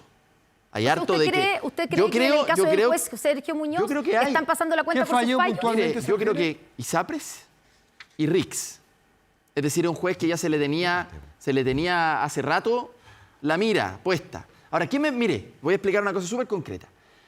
La Cámara tiene una facultad exclusiva. La Cámara puede acusar jueces de los tribunales de justicia, pero lo puede hacer cuando hay un notable abandono de deberes. La palabra notable es súper sustantiva en esto, porque tiene que haber un caso de gravedad. El caso de la ministra Vivanco me parece evidente, hay un caso de gravedad. Entonces, en el caso de Muñoz, de haber problemas, yo no sé si es cierto o no es cierto, hay antecedente o no, eso tendrá que verlo la Corte Suprema, en fin, pero me parece que remover nosotros, estamos poniendo un precedente muy complicado. No creo que el Congreso tenga que destituir a jueces a no ser de que sean acciones gravísimas. O sea, solo se justifica su juicio con Ángela Vivanco. Porque si no vamos a ser Venezuela, pues. Señor, no, esto hay que ser muy serio. No queremos ser Venezuela. No queremos ser Venezuela. Una cosa del Poder Judicial, otra cosa del Congreso y otra cosa del Poder Ejecutivo. Las democracias sólidas son las que esto tienen murallas chinas entre medio. Entonces, o sea, solo se justificaba la acusación constitucional en contra de la ministra Vivanco. Sí, porque en el caso de la ministra Vivanco hay un delito que está en la Constitución, que es muy claro, que se llama administración torcida de la justicia. Porque si una ministra está favoreciendo una parte, no puede ser ministra de la Corte Suprema. ¿Y si se demostrara que el juez Muñoz favoreció a su hija, sería notable? Eso sería una cosa distinta. Ya, Eso sería absolutamente distinta, pero yo creo que eso no está. Los antecedentes están sobre la mesa. Algunos creen que es así y otros creen que no es así. Claro, pero lo único, los antecedentes ya están. Lo único que quiero decir es, otro peso, seamos cuidadosos en que nos guste o no nos guste un juez en particular, seamos cuidadosos en que los diputados no nos podemos creer con el derecho de remover jueces. Y cuando tengamos que hacerlo, es por el estricto, esto hay que ser muy estricto, por defender el Estado de Derecho. Y creo que en el caso de Vivanco, el Estado de Derecho no solo está en cuestión, el Estado de Derecho estaba por el suelo. Y en el caso del fiscal nacional, la senadora no puede hablar sobre acusaciones constitucionales, pero quiero preguntarle, el caso del fiscal nacional Ángel Valencia, que esta semana tuvo que salir a reconocer que él se había juntado una vez que ya fue electo fiscal nacional con Hermosilla y con Andrés Chadwick. ¿Está complicado el fiscal nacional? ¿Debiera dar un paso al costado, como algunos sostienen, por haber básicamente mentido, porque no había contado esta parte antes? Mira, yo creo que hoy día lo que está viendo la ciudadanía en este mismo programa de televisión hoy y ayer y antes de ayer es que aquí derechas e izquierdas tienen mucho que explicar. El tema de Hermosilla, que Constanza insiste en cargárselo a la derecha. Bueno, ese mismo Hermosilla que triangulaba y que tenía influencia, el que contrató Crispi de ese sector para que lo defendiera. Entonces, la verdad es que yo creo que aquí, cuidado con las palabras. Segundo... Lo contrató como abogado, pero no es que hiciera trenza, o sí hizo trenza. No sé por qué lo contrató. Solo estoy diciendo... Perdón, no me interrumpa porque yo... Toda la razón. ¿Usted tiene antecedentes de que Crispi haya hecho alguna trenza con Hermosilla? Mira, no conozco, ¿para ponerlo al mismo nivel? No conozco a Hermosilla, no he tenido contacto con Hermosilla. Lo único que digo es que insisten en cargárselo a un lado y el otro lado también lo contrató. Pero de verdad me parece homologable la relación Crispi-Hermosilla, que Chadwick-Hermosilla. No, yo no quiero meterme en el fondo del tema. Es que es importante entrar en el fondo porque se menciona Crispi. No, pero la pregunta es otra. Diciendo, ¿por qué Crispi elige a Hermosilla para que porque es el papá de un íntimo amigo suyo. No, ¿me pueden dejar ¿Esa es la razón? terminar? Entiendo que sí. No, es que entiendo que sí. Imagino que tiene otro amigo con papás abogados. Bueno, porque elige... Es que la pregunta yo no interesa... elijo al papá de un amigo para que me represente. No, elijo al que creo que me puede representar bien para ganar. Un segundo. Antes del caso Audio, Hermosilla era un abogado... de la plaza, con mucha influencia. Y muy valorizado, por lo visto, mucha ¿no? influencia. Y lo contrataban de uno y otro sector.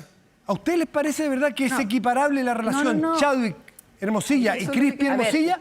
Les quiero preguntar, Matías, yo no tengo un juicio, me corresponde. Yo no voy a defender ni a la UDI y a Chadwick, ni a la izquierda y Crispi. Lo que digo es que el tema Hermosilla puede terminar salpicando a muchos, ¿ya? Porque la trenza, y voy a ocupar el relato que hizo Constanza, de intríngulis entre uno y otro sector y poder... Solo ese tema. Segundo tema, dato mata relato. Aquí Constanza hizo una afirmación respecto de que el presidente recibió una situación lado, pero dato mata relato. En la región metropolitana, la tasa de victimización cuando ella fue nombrada delegada era de 20,5%. ¿Saben cuánto estaba cuando ella dejó la delegación? En 59,6%. Entonces, cuidado con las afirmaciones, porque el tema de seguridad, que es lo que le importa a la ciudadanía, no lo estamos abordando. Respecto de lo que hizo o no hizo el fiscal, creo que tiene que explicar.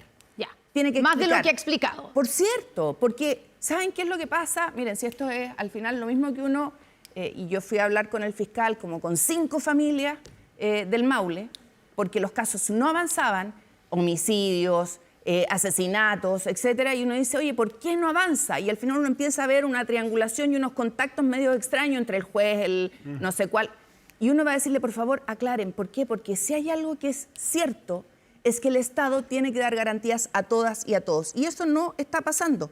Entonces, aquí las acusaciones, que son una herramienta de la Cámara de Diputados, ¿no es cierto?, que hacen una presentación al Senado, tienen que ser usadas responsablemente. ¿Qué cree usted, Guillermo? Y déjame terminar. Me impacta escuchar a Blado que dice, no queremos ser Venezuela. Chuta, pero Blado era el principal defensor del texto constitucional que nos llevaba derechito para allá. Venezuela? Derechito Jimena, para allá. antes con que tú, una yo denuncié a Venezuela. del Jimena, país. no, perdón, no lo voy a dejar pasar. No. Déjame Jimena, terminar y después me Jimena, responde. hablemos con Déjame honestidad. terminar y Termine y después va me usted, Blado. responde. Sí, pero termine, Jimena, por Blado favor. defendía un texto que venía justamente defendido por sectores que están presentes en Bolivia, en Venezuela y en todos esos países que han llevado a una hecatombe a los países. Hecho y él el punto, dice, Vlado. no queremos ser He hecho el Venezuela. punto. Vlado no quiere dejar pasar qué. Bueno, a ver, no quiero dejar pasar la deshonestidad para el adversario, imputarle las peores cosas. Yo llevo 12 años, Jimena, denunciando a Venezuela. 12 años. El otro día fue tanto que en el Congreso Públicamente. tuve que leer las declaraciones que yo y mi partido hemos hecho durante 12 años respecto de Venezuela. Entonces, perdónenme, si hay alguien que no hay que vincular con Venezuela, a mí. Yo llevo 12 años denunciando. Cuidado con la afirmación, 12 Vlado. años Vlado, denunciando. yo no estoy Por lo tanto, diciendo no. que tú defiendas a No, Venezuela. pero si Digo eso que es lo el que- sistema que tú Jimena, proponías, podemos hablar con en el honestidad. texto constitucional Mira, nos llevaba derechito a Venezuela. la política chilena va a ser mejor si es que nos tratamos con honestidad y no Exactamente, le pues. imputamos. Seamos honestos, defendías un Jimena, ¿puedo texto terminar? que era No malo le- para el Jimena, país. no le imputemos al adversario porque piensa distinto a ti las peores intenciones. Yo no hago eso y pido que no lo hagan conmigo. Vlado, Simplemente. perdóname. Por favor. Podemos tener Vlado. diferencias, Guille, pero no se trata Vlado, de es imputarle al otro. exactamente lo que tú hiciste cuando dices que destituir al juez Muñoz nos transforma en Venezuela. Tú llevas 12 años, yo llevo 25, desde el año 99 creo, yo denunciando a no, Venezuela. no. Pero tú estás afirmando que nosotros vamos a transformar en Venezuela al país por destituir al juez Muñoz. Es exactamente No, lo que tú hiciste. no dije yo me eso, quedé pero mutis. Podemos Así ser, que ahora, si te pero, aplican el Guillermo, mismo podemos criterio, ser honestos, mutis. lo que dije es otra cosa. Dije que las democracias, cuando se rompe la separación de poderes del Estado, termina en las peores Pero si cosas. eso estabas Y puse haciendo ejemplos con la de propuesta Venezuela con las peores cosas. constitucional, pues, Entonces, Vlado. bueno, pero entonces mira, Vlado, la verdad, ¿qué yo proponía mira, el texto? estoy Que en había una política. institución que Jimena, nombraba ¿puedo a los terminar? jueces. 5 segundos, para que la gente que nos está escuchando. Yo estoy en política con un compromiso fundamental. Y yo también. Creo que hay que tener una mínima honestidad intelectual en el debate, nada más. Podemos tener diferencias, El podemos resto, pensar pero distinto. todos parten en la política Por haciendo eso, favor, ¿o no? Vlado, me Oye, estás o eso- imputando, es que, mira, me acabas de ¿sabes por imputar qué que no? yo O sea, hay no gente tengo- más honesta que perdón, otra intelectualmente en política. Exactamente. Matías, Cuidado, ¿puedo Vlado. responder? Sí, cómo no, Vlado. Hoy día estamos en un momento en el mundo, no es chileno, donde la polarización vende. Es un negocio. La polarización vende, pero mientras eso pasa, los países se distraen de lo importante y le está pasando a muchos países del mundo y a Chile en particular. La polarización no le está haciendo bien a Chile. Estamos trabados, estamos trancados. Entonces, si no tenemos un pacto para destrabar esto, nos va a ir mal. Entonces, lo único que yo quiero decir... Como candidato presidencial, quiero Bueno.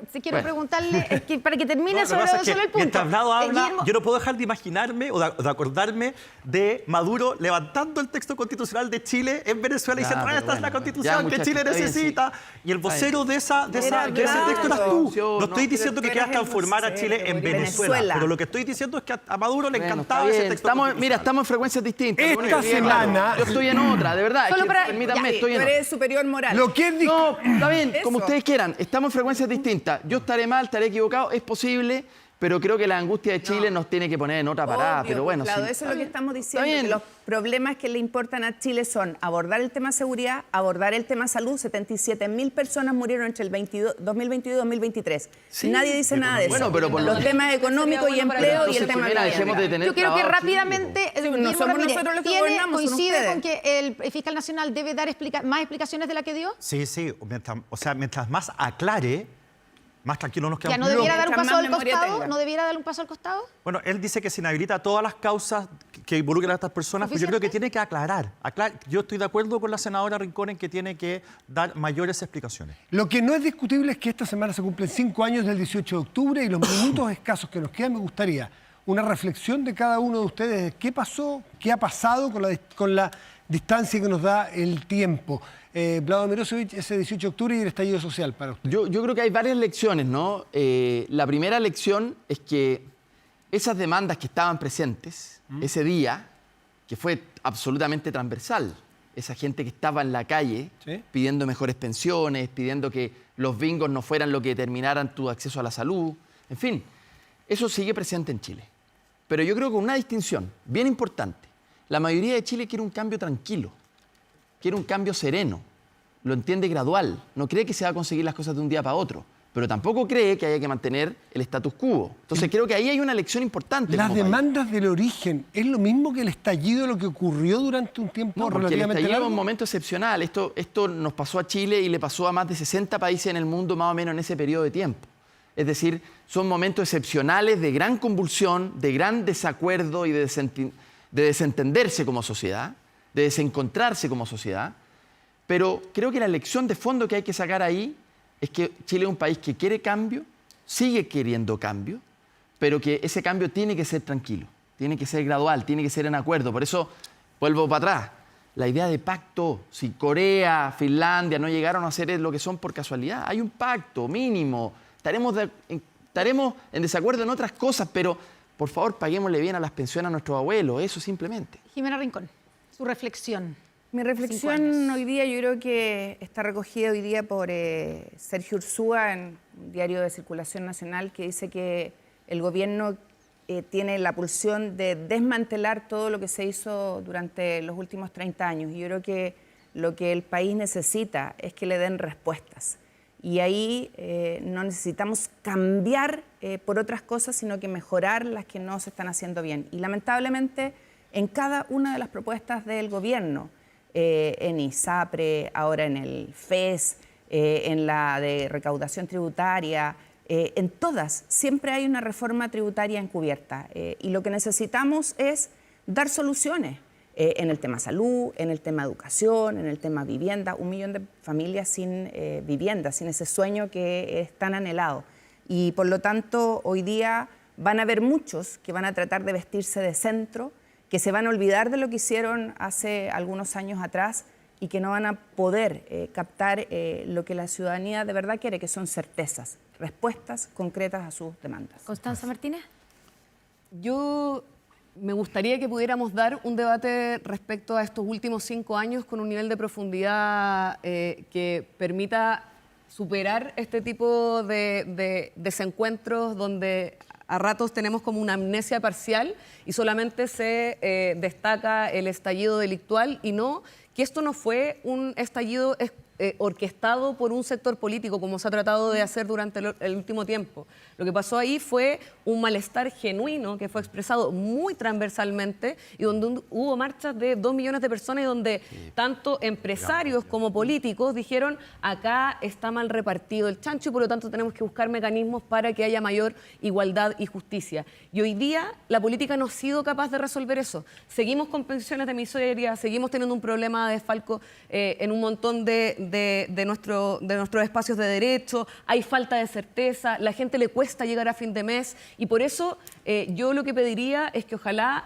en la política no pasemos del no lo vimos venir al aquí no ha pasado nada, sino que seamos capaces de lograr una reflexión profunda que permita que la política vuelva a servir de algo y que pueda hacer avanzar en la reforma de pensiones, en el final CAE, a mejorar la salud y que cada vez que ocurra una necesidad de hacer un cambio, no se defiendan tanto los intereses particulares y se piense un poquito más en la necesidad Desde de su las personas. sector, y usted siendo presidenta ya de un Frente Amplio que no existía como tal en su momento, ¿hay alguna autocrítica respecto de cómo se aproximaron al estallido social? No, yo creo que lo que se ha tratado de plantear ¿Del Partido es la Socialista? necesidad... Por ejemplo, la presidenta del Partido Socialista, respecto de la violencia, sí hizo una autocrítica. Creo que ¿Ustedes el la hacen? Frente Amplio ha hecho una autocrítica en innumerables ocasiones sobre un montón de temas. ¿Y en esa particular? Creo que acá, en el tema del estallido social, se ha tratado de puntualizar al estallido solo en el estallido delictual y se ha tratado de decir que el estallido fue orquestado por un sector político, cuando la verdad es que no fue así. Fue un malestar profundo de la ciudadanía. Yo creo que era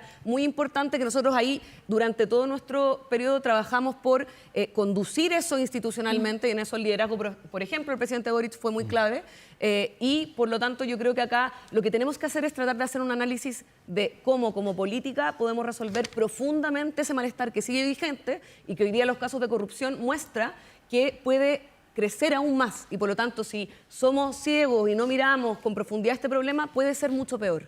Terminamos con la reflexión de Guillermo Ramírez. Yo no sé si fue orquestado o no por la izquierda, nunca lo vamos a saber porque no se investigó, todavía no sabemos quién quemó el metro. De las personas que participaron en la violencia extrema que hubo durante meses en Chile, solo hay 13 personas hoy día presos versus 70 carabineros que están presos o siguen en juicios que los pueden dejar o pueden terminar presos, lo cual es una locura y demuestra que finalmente no vamos a conocer la verdad del estallido. Pero simplemente mi reflexión es que ojalá, y hoy día hay una carta en el Mercurio donde lo firman algunas personas de izquierda, ojalá la izquierda nunca más valide la violencia. Yo pensé que esa lección ya la habían aprendido y no la aprendieron. Nunca más hagan un gesto como recibir a la primera línea en el ex Congreso Nacional y rendirle honores. Nunca más tratar de destituir a un presidente de la República aprovechándose de un mal momento. En el Senado, todos los senadores de oposición votaron a favor de esa acusación, salvo la senadora Rincón y el senador Buenchumilla. En la Cámara de Diputados, todos los diputados de oposición votaron a favor de destituir al presidente de la República, 2 veces.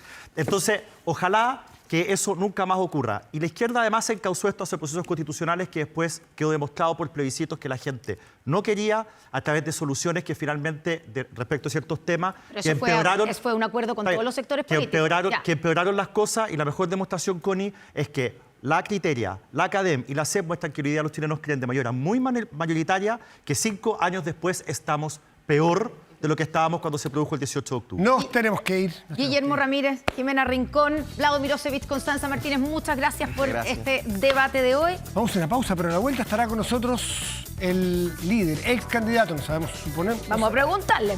José Antonio Caz a la vuelta. Y antes saludamos a nuestros auspiciadores. En la vida hay que tener muy claras cuáles son las prioridades, y en la minería también debe ser así, y proporcionar los materiales que importan para la transición energética es la prioridad de TEC. TEC en el mundo de la minería, el mundo debe estar primero. Pausa, ya estamos de vuelta con José Antonio Caz aquí en Estado Nacional.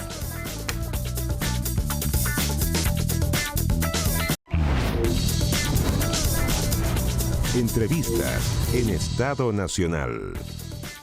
Estamos de vuelta y rápidamente presentamos a nuestro invitado de hoy, José Antonio Caz. ¿En qué calidad de presentarlo? No lo sabe. José Antonio, muy buenas tardes, gracias por estar aquí. Buenas tardes, en la que quieran. A ver, Connie. Ex, futuro. Miren la Connie. ¿Candidato presidencial? ¿Va a ser candidato presidencial el próximo año? Siempre he dicho que me encantaría, y como dije en otra entrevista, yo firmaría el tiro, pero depende de mi partido porque soy disciplinado y obediente. ¿Y no lo tiene conversado ya con el Partido Lo Republicano? hemos conversado, pero uno siempre tiene que esperar a la institucionalidad. Hay distintas instancias internas que tendrían que ratificar eso y no lo hemos hecho. Ya, pero usted, si el Partido Republicano está porque usted sea candidato presidencial, usted va a ser candidato presidencial. De todas maneras. ¿Y solo la última? ¿Solo 3? Solo la última, sí. Ya. Porque sería la tercera vez de su La candidatura tercera es la presidencial. vencida, dice. Eso es lo que usted cree. Así O es. sea, si es que le va mal el próximo año como candidato presidencial, No iría de nuevo de candidato y tampoco usaría una primaria para tomar algún tipo de ventaja en lo que podría ser una candidatura presidencial. Yo siempre he planteado que el que quiera ser candidato presidencial es tan importante que, por ejemplo, si fuera senador y está en la mitad de su periodo, debería renunciar al Senado y dedicarse en cuerpo y alma a la elección presidencial. O sea, y tampoco usar la primaria como plataforma para una senatorial. ya. O sea, usted nuevamente no iría a una primaria con Chile Vamos, por ejemplo, con Evelyn Matei o con Marcela Cubillos, por ejemplo. No iría a una primaria, sino que sí o sí, si va de candidato presidencial, va a la primera vuelta. Así es. Y ya demostramos además que la competencia en algunas instancias es muy sana. ¿Y si esta es la última oportunidad en que va a ir o iría de candidato presidencial? ¿Quiere decir que después se retira de la política?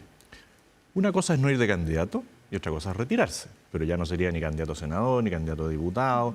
Me retiraría del tema electoral contingente de las elecciones, pero sí puedo colaborar, ayudar. ¿Nunca más sería candidato a ninguna elección popular? Salvo que en algún momento de la historia alguien me pidiera algo puntual, o si yo viviera en una comuna y en la comuna pudiera colaborar en algo ejecutivo, lo haría.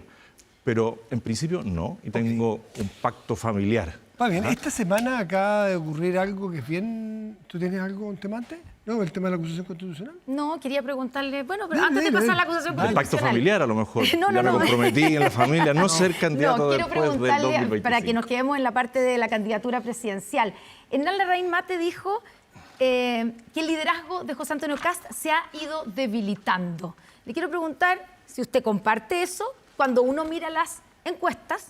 Por ejemplo, toda la última encuesta, Evelyn Matei lo supera con creces, Michelle Bachelet también está por sobre usted, y en el caso de la última Academ, en cuanto a evaluación positiva y negativa, usted está como número 8, hay varios que tienen una evaluación positiva mayor, y para qué decir la evaluación negativa. ¿Se está debilitando el liderazgo de José Antonio Primero Caz? decir que en todas las encuestas anteriores, en los años anteriores en los cuales yo fui candidato, en una no marcaban la encuesta.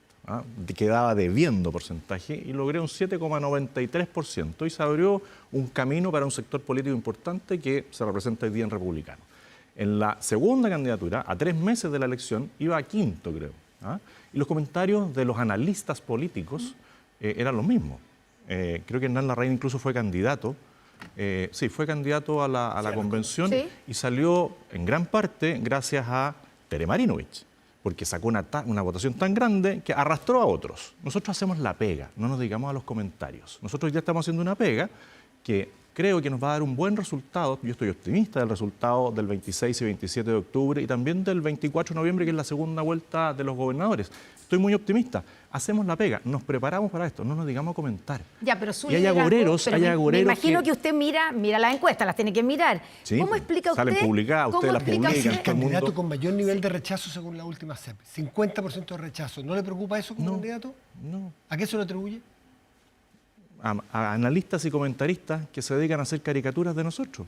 Si está lleno, todo el mundo habla de nosotros, pero cuando llegan las elecciones, y en las últimas elecciones lo hemos mostrado, la gente confía en nosotros, porque hemos mantenido una línea.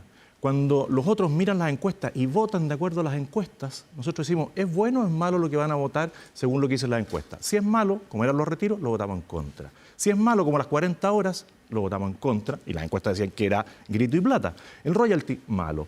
El tema del sueldo mínimo, ¿era razonable hacerlo ahora? No, en contra. ¿Y qué ha sucedido en las elecciones? La gente nos prefiere, porque decimos la verdad.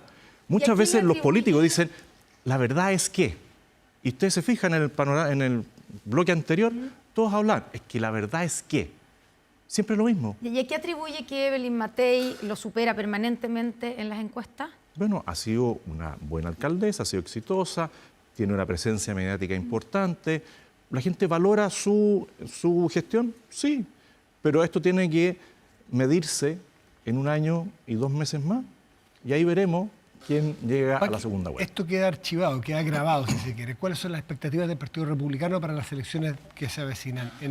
Son 4 elecciones. Ganar la mayor cantidad de representaciones posible. Yo no tengo una bolita de cristal, no le puedo decir, mire, vamos a sacar pero tienen altas proyecciones. 5 gobernadores, vamos a sacar 10 alcaldes. ¿Usted puede afirmar que el Sí, Partido puedo. Republicano va a ser el partido mayoritario si se mide por concejales, que es el mejor termómetro? Espero que sí, pero de nuevo, no tengo una bolita de cristal. Hemos hecho un trabajo responsable que debiera reflejarse en estas elecciones. En todas las elecciones nosotros hemos ido subiendo. Desde ese 7,93, la presidencial, el tema de los consejeros constitucionales, en todas hemos subido. Fuimos una sorpresa como Partido Republicano en las parlamentarias, en todas hemos ido sorprendiendo. Y cada vez que nos ponen un techo, rompemos el techo. Cada vez que nos caricaturizan, demostraremos con hechos que somos distintos a lo que dicen de nosotros. José Antonio Cast, usted dice, vamos a ir, lo más probable es que vaya de candidato presidencial, si su partido lo Y si así Dios lo me da vida y define, salud. ya, y van a ir a primera vuelta. Pero entonces, ¿descartan sumarse como partido a una candidatura de Evelyn Matei? ¿O en una segunda vuelta usted votaría cómodo por Evelyn Matei si es que usted no pasara? Nosotros tenemos una cosa clara, que el adversario está al frente. Está en la izquierda radical, que es el Partido Comunista del Frente Amplio, y en esa centro izquierda que le hace el juego a esa izquierda radical. Si yo no paso segunda vuelta, que ocurrió ya una vez, ¿qué hice? Apoyé a Sebastián Piñera, con toda la energía que tenía. Recorrí Chile entero, a diferencia de otros líderes del conglomerado, del mismo Sebastián Piñera, que se quedan en todos los matinales, en todos los programas de televisión. Yo estaba en terreno. ¿Usted haría lo mismo Y con ganó. Evelyn Matei? Espero que ella haga lo mismo por mí, porque en la última ocasión el abanderado de Chile Vamos no lo hizo. Entonces yo haría la pregunta al revés. Si yo paso de nuevo a segunda vuelta, ¿Evelyn Matei lo va a hacer? Yo creo que sí, porque marca una diferencia muy importante con quien fue el abanderado de Chile Vamos en la elección anterior. Todo candidato parte de una carrera aspirando a ser él el que gana, todo. Si no, ¿para qué se presenta? Vamos a suponer por un segundo que a usted no le va a suceder eso y que va a ir a la segunda vuelta. ¿A quién le acomodaría más apoyar? Una hipotética... ¿A Evelyn Matei o a Marcela Cubillo? Yo creo que ambas... ¿Pero qué le acomoda más? Es que usted siempre responde frontal. Sí, a ver. pero es que yo voy a apoyar al que pase a la segunda vuelta. Se lo planteo de otra manera. ¿Quién le representa mejor a usted? ¿Evelyn Matei o Marcela Cubillos? Las dos me representan. He sido compañero de bancada con Marcela Cubillo, hizo una gestión increíble como diputada. Después la vi como ministra, la apoyé como ministra. Con Evelyn Matei participé en una interna de la UDI y ella iba de vicepresidenta. Entonces, tengo una buena relación. ¿Hemos tenido diferencias con ambas? Sí, hemos tenido No diferencias. hablo de las relaciones personales, desde el punto de vista de las ideas. Desde el punto de ¿Quién vista lo político, representa mejor? ¿hemos tenido diferencia con ambas? Sí. He tenido diferencias con Marcela Cubillo, he tenido diferencias con Evelyn Matei, pero no me pierdo. En la última elección presidencial, cuando todos los candidatos a diputados cortaban la imagen de Evelyn Matei, porque competía con Michelle Bachelet, que era como una especie de madrina, el único que no cortó la imagen fui yo. Y me mantuve ahí. Y a propósito de Marcela Cubillo, ¿qué opinión tiene del sueldo que ella recibía en la Universidad de San Sebastián? Lo mismo que ha dicho ella y que han dicho todos, un sueldo alto. Ahora, más que eso, ¿tiene alguna crítica o alguna crítica? ¿Hay algo ético detrás de esto? ¿Hay A ver, es que alguna... depende ¿O de la de forma en cómo ella lo explicó? Depende de cómo uno lo interprete. Yo creo que ese sueldo no equivale solamente a hacer clases, sino también a una imagen que ella tenía de una figura pública importante. Y cuando hay un proyecto educativo que presta el servicio educativo, como sí lo presta la Universidad de San Sebastián, y eso lo dicen los mismos alumnos, bueno, la universidad tendrá que ver si le va a cancelar solo por las clases o también por ser una figura, alguien que interpreta lo que los alumnos buscan de esa universidad. Y yo creo que hay proyectos educativos que buscan tener referentes de la opinión pública para destacarse ¿Usted lo frente a otros. justifica? O sea, creo que ella lo explicó Siendo la de una única manera... persona que Y lo tenía explicó esa también la situación. universidad en la línea de lo que yo estoy planteando y creo que eso quizás faltó agregarlo a la primera explicación que ella dio. Hablando de Universidad de San Sebastián, me voy a saltar rápidamente al caso Audio. ¿Se siente defraudado por Andrés Chadwick a la luz de los antecedentes que se han conocido en el caso Audio, José Antonio? Que tiene muchas, no solo el caso de Sebastián, muchas aristas el caso Sí, Chadwick. creo que el daño que ha causado todo el tema Audios, incluido el exministro Chadwick, los abogados que aparecen, los exfiscales que aparecen, todo le hace un daño enorme a la política en general, a todos. Porque la gente tiene una distancia grande de los políticos, porque dicen, están en el poder, van a abusar. Esto refleja que lo que ellos piensan, en alguna medida, es cierto. Claro que produce que uno se defrauda de las personas a las cuales uno estima. Eso no quiere decir que yo lo vaya a condenar. Lo tiene que, si hay algún tema judicial, lo tiene que condenar un juez. Está investigando un fiscal. Yo lo único que pido es que haya mucha transparencia, mucha claridad y se llegue a ser responsable, cosa que yo no tengo que determinar, lo tiene que determinar un juez, Pero se le apliquen todas las la sanciones. relación suya con Hermosilla, o con Guerra, o con Vivanco, o quien fuera, todas las miles de personas, es muy distinta a la suya con Andrés Chadwick. ¿Por qué? Fue su profesor, Sí. porque militaron en el mismo partido, porque probablemente tenía Porque algún grado... competimos 2 veces en la interna de la UDI. Yo me Bueno, fui de la UDI está bien. precisamente porque no compartía el cómo se llevaba la dirección Ya, de pero la es una UDI. diferencia ideológica y política legítima. Por eso, cuando usted dice uno se defrauda de, también se refiere a una... ¿Se siente algo defraudado de lo que usted tenía en su cabeza en la idea de Andrés Chadwick y lo que ha visto? A ver, yo creo que para sentirse defraudado plenamente, uno tiene que ver el resultado del proceso judicial. Y eso está en manos hoy día de un fiscal y lo va a resolver un juez. Pero esa es la eso- parte legal, claro, esa es pero la lo que ha parte visto, legal. usted se preguntó de otra manera, disculpa, Cone. Usted lo que ha leído de los chats que hemos leído todos, ¿se esperaba Andrés Chadwick en algún momento haber leído lo que ha leído de los chats? No, pero lo que he visto es que se refieren a él. No, he visto el chat de Andrés Chadwick con Hermosilla. No lo he visto, a lo mejor usted lo ha visto. Yo no lo he visto. Siempre veo que hablan de él.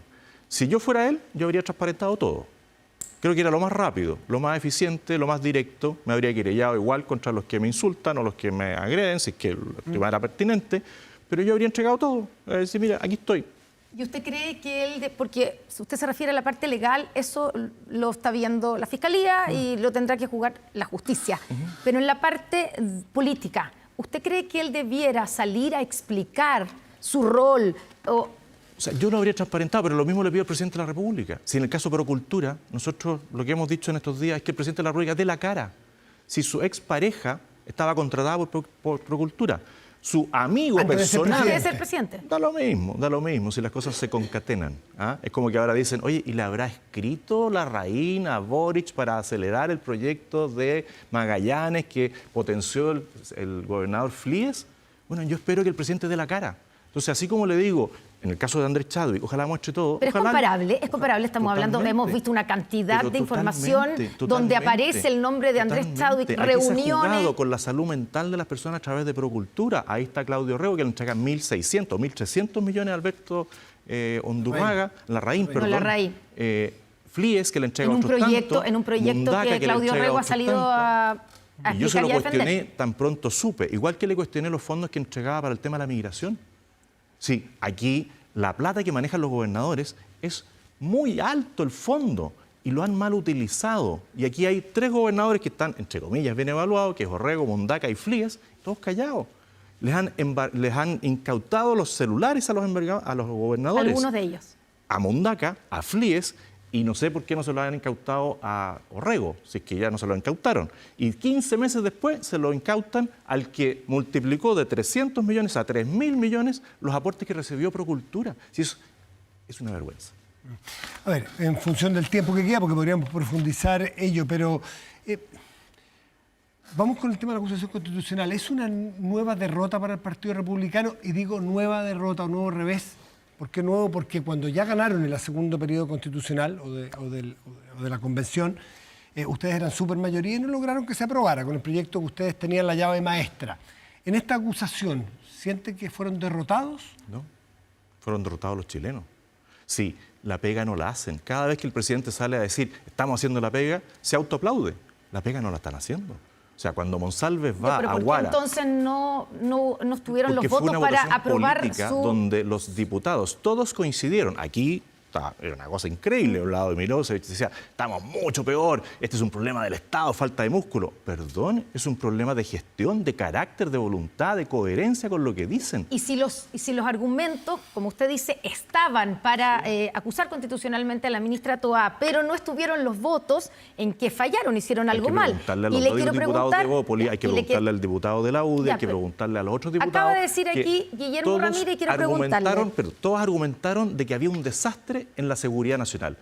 La que dirige todo el tema de seguridad es la ministra Toá. La interpelaron, no pasó nada. La UDI le presentó una carta al presidente para que le exigiera la renuncia. El presidente la mandó a la bandeja de archivo. No los pescó, le dijo, no me interesa lo que me diga la UDI. Entonces, ¿qué alternativa tienen nuestros diputados después de que la otra bancada, Renovación interpeló, la UDI pidió la renuncia con una carta en La Moneda? ¿Qué otra alternativa tienen los diputados? Hacerla mejor. Hacerla mejor, y lo hicimos muy bien. Y a ver, el diputado Guillermo Ramírez, usted ha leído lo que ha dicho. Primero los acusó de poco profesionales, de ser amateur en la forma en que... En la forma. En la forma. Se lo comenté a la salida, le dije, ¿y cómo votaste tú? A favor. Acaba de decir que además fueron torpes, lo presentaron de manera torpe, se negaron a trabajar con otros, le ofrecimos ayuda para tener los votos y que fuéramos como un todo la oposición, no lo aceptaron. ¿Hacen un mea culpa? ¿Usted hace un mea culpa ellos de tienen que la algo se hizo posibilidad, mal? igual que nosotros, de ir a las comisiones, exponer los antecedentes. Yo no sé cuánto, no seguí el detalle de la acusación, pero hay una comisión que estudia los antecedentes. Yo no sé cuántos diputados de la UDI fueron a exponer cuáles eran los antecedentes. O sea, no hicieron nada mal en la presentación de la acusación Nosotros constitucional. hicimos nuestro trabajo. A ver, siempre uno puede hacer cosas mejor, pero hicimos nuestro trabajo. Pero no pudieron convencer ni siquiera... Esto es un voto político. Es un voto político donde Las acusaciones constitucionales son acusaciones dos diputados políticas. de Bópoli avalaron la mala gestión de la ministra votando en contra. Y eso puede haber traído consecuencias con otros. ¿O encontraron que su acusación constitucional estaba mal hecha? Bueno, lo tendrán que decir. Guillermo Ramírez es una prueba ácida, porque votó a favor con ustedes, decía que había coincidencias en el fondo con lo que ustedes planteaban, pero mal planteaban la forma. Y una de las formas, lo dijo aquí recién, es que ustedes se dieron algo así como, no sé si dijo Justito, de insultar en un párrafo para acusar a la ministra Toá al expresidente Sebastián Piñera. Usted, si hubiese sido diputado, ¿hubiese agregado el párrafo o los párrafos de Sebastián Piñera en esa acusación o creen que fue un error? Si alguien cree que decir la verdad es insultar, está muy equivocado. O sea, usted hubiese agregado, estuvo de acuerdo con agregar a Sebastián Piñera. El tema de la propuesta de barreras físicas se la hicimos al subsecretario de Sebastián Piñera. Yo le dije, envíen retroexcavadoras, den una señal clara. Cuando se hizo el tema de la regularización de inmigrantes ilegales, le dijimos, hay un plazo, no lo extiendan más. ¿Cuántas cosas le dijimos? Decrete un estado de emergencia real y eficiente en la Araucanía. No lo hicieron. Si entra Temucuicui, entre con fuerza. No que tengan que salir los policías de investigaciones con un muerto. Le dijimos, hay tecnología suficiente para enfrentar esta situación. Hágalo. Entonces, ¿íbamos a ignorar eso? ¿Sebastián Piñera es corresponsable de la situación crítica en seguridad hoy día? Yo no digo que sea corresponsable, pero que pudo hacer más, sí. Lo de hoy día ya pasó todos los límites y los grandes responsables son Gabriel Boric y Carolina Toá. Ya, ¿y qué responde a los que piensan que lo que ustedes hicieron fue un acto de oportunismo electoral para poder anular a una ministra que es potencial candidata presidencial y que le podría competir a usted? Ella no está haciendo la pega. Entonces porque la eventualidad de que ella sea candidata presidencial no voy a poder acusarla. ¿Por qué? Nosotros acusamos a la exministra Siches, perdimos y se fue. Se acusó a Jackson, perdimos y se fue. Pues han se perdido acusó todas a las Ávila. acusaciones ¿Y constitucionales. dónde están ellos como exministros? El único que no se ha ido y que se pero debería no haber ido es lograron- Montes. Ya, pero ustedes Logramos el fracasaron objetivo. han fracasado en todas. Logramos el objetivo, porque ninguno de ellos a los pocos meses seguía siendo ministro. O sea, tuvieron que darnos la razón. Tiene que ir con nombre y apellido. Ya, ok, si logra su objetivo, sale Toá el día de mañana. ¿A quién pondría usted? Tiene que decidirlo el presidente de la Sí, República. pero ¿cuál le gusta a usted? Tiene que decidirlo el presidente de la República. Yo no Ve- tengo por qué. Nosotros somos oposición. Nosotros le hemos planteado a él. Fuimos a la mesa de seguridad con la ministra Toá, a la cual nos convocó el presidente Boric. A las 2 semanas el presidente Boric indulta a terroristas y delincuentes. Tiró el mantel. Le dijimos, cuando me llamó a mí para felicitar al presidente por el resultado de la convención constitucional, me dijo, ¿y usted cómo ve la cosa? Mal, le digo. Y me dice, pero en seguridad. Me dice, pero estamos gastando más. Pero está gastando mal. Si en la medida que usted no sabe el señor Vergara, que es el subsecretario de Prevención del Delito, esto no va a mejorar. Y como es tan amigo de él, no lo saca. Entonces, le pedimos eso. Le pedimos que saque a Monsalve cuando va y trata de engañar a las personas en el norte, en Huara, llevando una especie de control de identidad prestado porque es de Arica Parinacota, y se lo dijimos antes de presentar la acusación constitucional. Usted se va a ir de viaje de nuevo a México, pídale la renuncia a su equipo de seguridad. Se fue de viaje. Acusamos constitucionalmente. Para terminar, José Antonio Cast, los dichos del fiscal nacional Ángel Valencia por su reunión con Luis Hermosilla y Andrés Chadwick, ¿le parecen graves? ¿Le parece que lo inhabilitan para seguir a cargo del Ministerio Público, como de algunos nuevo, han pensado? esperaría que todos aquellos que han sido puestos sobre la mesa transparenten todo. ¿Debió haberlo transparentado antes esa reunión? Sí, claro. O sea, cuando uno pierde la memoria de repente y la recupera, bueno, es mejor mostrar todo. Porque el caso CAE, el proyecto CAE y Pésimo. FES, ¿lo ha leído, lo ha mirado? He mirado a partes, porque todavía no se conoce el detalle. Pésimo. Pero ¿Ambas partes? Pero hoy día sí. O sea, todo lo que está haciendo este ministerio es un desastre. No son capaces de entregar los útiles escolares a tiempo, porque todavía no entregan los útiles escolares de este año, del año 2024. Queda un mes y aún no entregan los útiles escolares. Y me van a decir que van a solucionar el problema del CAE. Además, refleja la mentira del presidente de la República cuando fue candidato. Voy a condonar el CAE. ¿Lo está condonando? No. ¿Y no es mejor? Ni siquiera cumple con su palabra. ¿Y no es A todos se les condona en algún porcentaje. Bueno, y lo único que hace es tratar de tomar el control de la universidad. Ellos en la educación básica y media destruyeron la calidad de la enseñanza con una ley de Michelle Bachelet y el ministro Eizaguirre. Y ahora la van a destruir con el ministro Cataldo y el ministro de Hacienda. Van a destruir la autonomía de las universidades y van a tomar el control estatal y van a bajar la calidad y van a producir una mayor segmentación entre los alumnos. Usted dice que es una mentira, lo dijo usted, del presidente Boric, del La candidato. condonación del candidato. El candidato Ok. mintió en eso, en la deuda histórica, Pero, ¿por en que qué se iba a poner el mentir? uniforme de carabinero ¿Y para si ganar. y si evolucionó a hacer algo distinto, incluso corriendo el riesgo de no cumplir su promesa, ¿eso usted no lo pone en valor? No le creo. Perdí la credibilidad, o sea, ya no le creo desde que no se atreve a dar la cara en cosas que lo involucran personalmente a él. ¿Cuál? El caso Procultura, que dé la cara, que muestre su antecedente, que vaya donde un fiscal y se No hay ninguna acusación en contra del presidente Boric. Bueno, se frenó toda la investigación de Procultura cuando sacan al fiscal Palma. Se frena. El argumento del Ministerio Público es que lo sacan en el momento que aparece el fiscal Palma mencionado en el caso Audio. Bueno, veamos qué tan rápido por el- resuelven ahora y veamos qué tantas comunicaciones habían, porque el señor Larraín le dice al señor Flies, gobernador de Magallanes, hablé con el presidente para acelerar los procesos de Magallanes. Que lo aclare, que muestre su WhatsApp. No tiene ningún problema, que le entregue su celular al fiscal. Estamos José listos. Antonio Cast, militante del Partido Republicano y Disciplinado. próximo candidato aparentemente. Espero. Candidato presidencial. yo Por eso, encuentro, ¿no? próximo candidato del Partido Republicano. Muchísimas gracias por estar Muchas aquí. gracias a ustedes. Que le vaya muy bien. Bueno, y terminamos aquí el programa, pero quédense, por supuesto, en TVN porque ya vienen las noticias. Gracias. Muy buenas tardes.